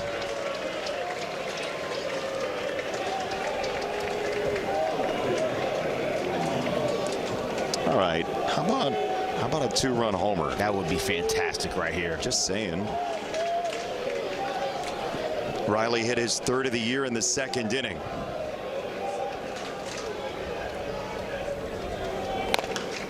He wanted to. Again, Elly De La Cruz will lead off in the bottom of the 9th. He has been on 3 times tonight. He scored 1 run. He was caught stealing once and left at first the other time. 0-1. Another chopper foul on another cutter. 0-2. It's so tough on Riley. He's throwing that cutter inner third. It's just doing enough to get off the barrel. It's not a lot of break, only just about 3 inches. But it's enough to not, for Riley not to be able to square it up. Fly ball right field. Hines is there. He makes the catch. The inning is over. The Tigers have 3 outs to get to finish the shenanigans in the win column. No better lawyers. Wall side windows pitching change is Kenley Jansen, who has 482 career saves, thanks to 6 on the board this year as a Tiger. He has pitched in Cincinnati about a dozen times, and he's only allowed a 410 OPS in this ballpark, which is shocking considering how this place plays. Reds fans who have stuck around, whether mustachioed like Mr. Redlegs or not, are hoping for a comeback with Elly De La Cruz leading off. He's been on 3 times. He can fly. He's attempted a steal and been caught stealing, and he scored a run. Yeah, it's pivotal. It's pivotal to get him out.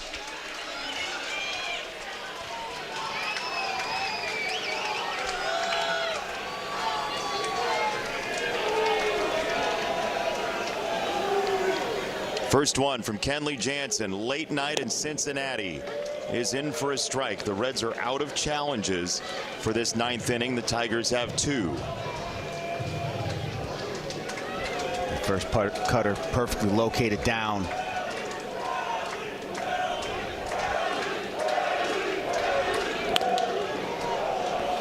High pop-up. McGonigal roams out. It's Green calling him off, and Riley has out number 1. That is just enormous to get De La Cruz. Yeah, good job right there by all involved. Kenley made a quality pitch. And then Riley Green came and got that ball, called off the infielder, McGonigal, and secured the baseball. Really important. Keep him off the base pass. Now Sal Stewart, the young Cincinnati Red, who was a breakout star the first week of the year. He reached 3 or more times in his first 4 games each. The youngest player to do it since at least 1900. And now he faces Kenley Jansen in the 9th, a gentleman who is 14 years his elder. 16 years his elder. Stewart at 22. Kenley Jansen 38. The 1-1 off the delay is swung through on the cutter, 1-2. That's a good one at the top of the zone. That's the remarkable thing, I think, with Kenley Jansen's cutter is his ability to locate it wherever. He can go low, all 4 quadrants, start it just off the plate, run it back on that arm side, start it just on the plate, run it off on that glove side for him. 1-2 now. Oof, just missed. Wow, that is about as close as you can get there. Really good pitch. 2-2. Got him. Cutter sizzling past Stewart. 2 down, and the Tiger fans who've made it here to Cincinnati and lasted can only hope for a final one. Now a little extra zip on that cutter. It's so late, Jason, and it's so subtle. It's not a big cutter. There's no depth to it. Only 3 to 4 inches of horizontal break, but that's all it needs to miss bats. There's a foul ball to our right. Well, Peaches brought his glove. Nothing in 1. That was not far from the radio booth. No, that was very close. I don't know if Dickerson and Petrie had that on their Dan's card tonight. Probably not. It was definitely not on Dan's pitcher card, I can tell you that. 0-1 to Steer. 2 out, bases clear. Ooh, challenge. Yeah, I think that's a strike. Calls the ball, the catcher's challenging. Let's see, what do you got? ABS challenge powered by T-Mobile. It's either 1-1 or 0-2. The answer is strike. Wow. Oh, man. No return, the count's 0-2. Dylan Dingler, challenge assassin, makes it 0-2. We've questioned all night, but boy, he pulled out a great time to ask for the first one. Just put the red dot on the corner. I mean, that's like the width of the seam of the baseball. But it got it. And Kenley Jansen on 0-2. No.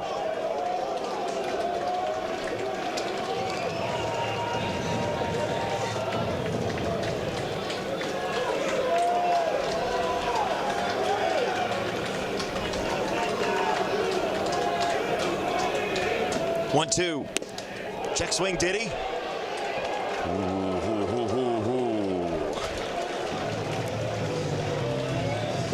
To go with Las Diaz, it must be a double. That was real close. That was very close again. He's had 3 opportunities tonight. All 3 have not gone the pitcher's way. 2-2. In the air, center field and down. So it's going to be like this. Just short of midnight.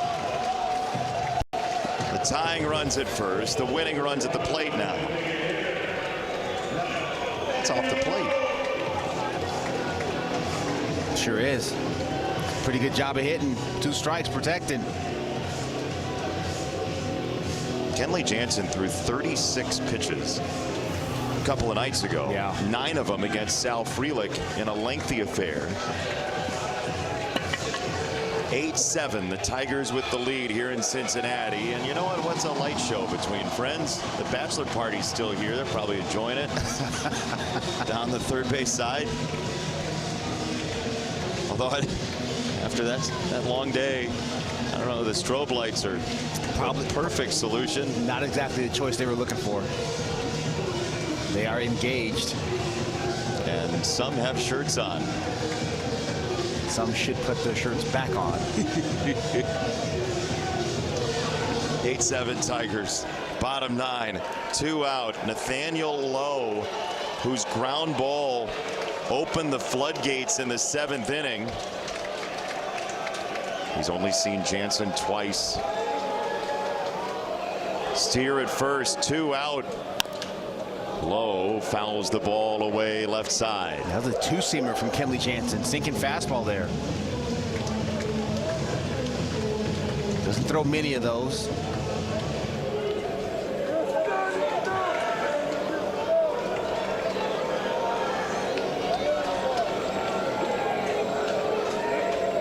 Throw to first. Loudest reaction in a while here in Cincinnati is a revolt against the pickoff. I think that ball cut on torque. He had a big smile on his face as he caught it.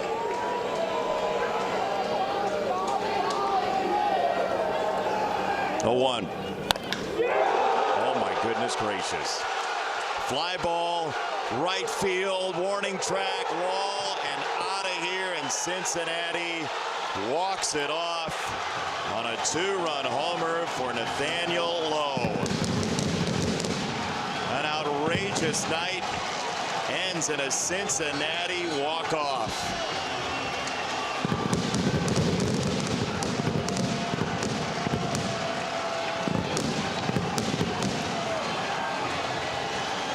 Wow.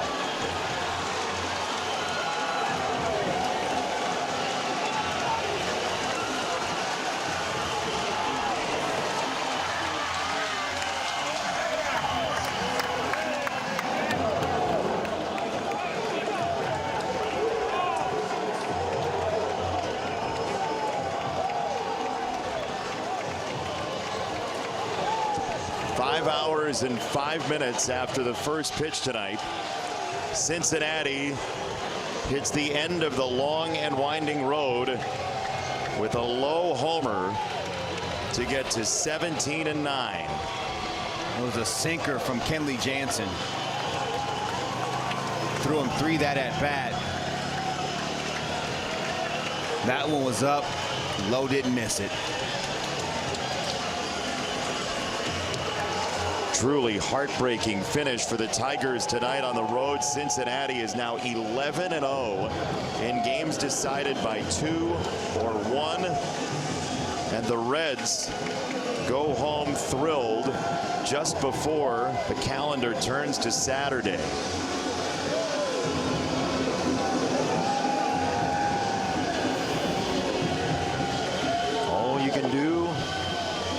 dug ahead. Tigers fall 9-8. The last at bat gods turn on the Tigers after the joy of yesterday afternoon.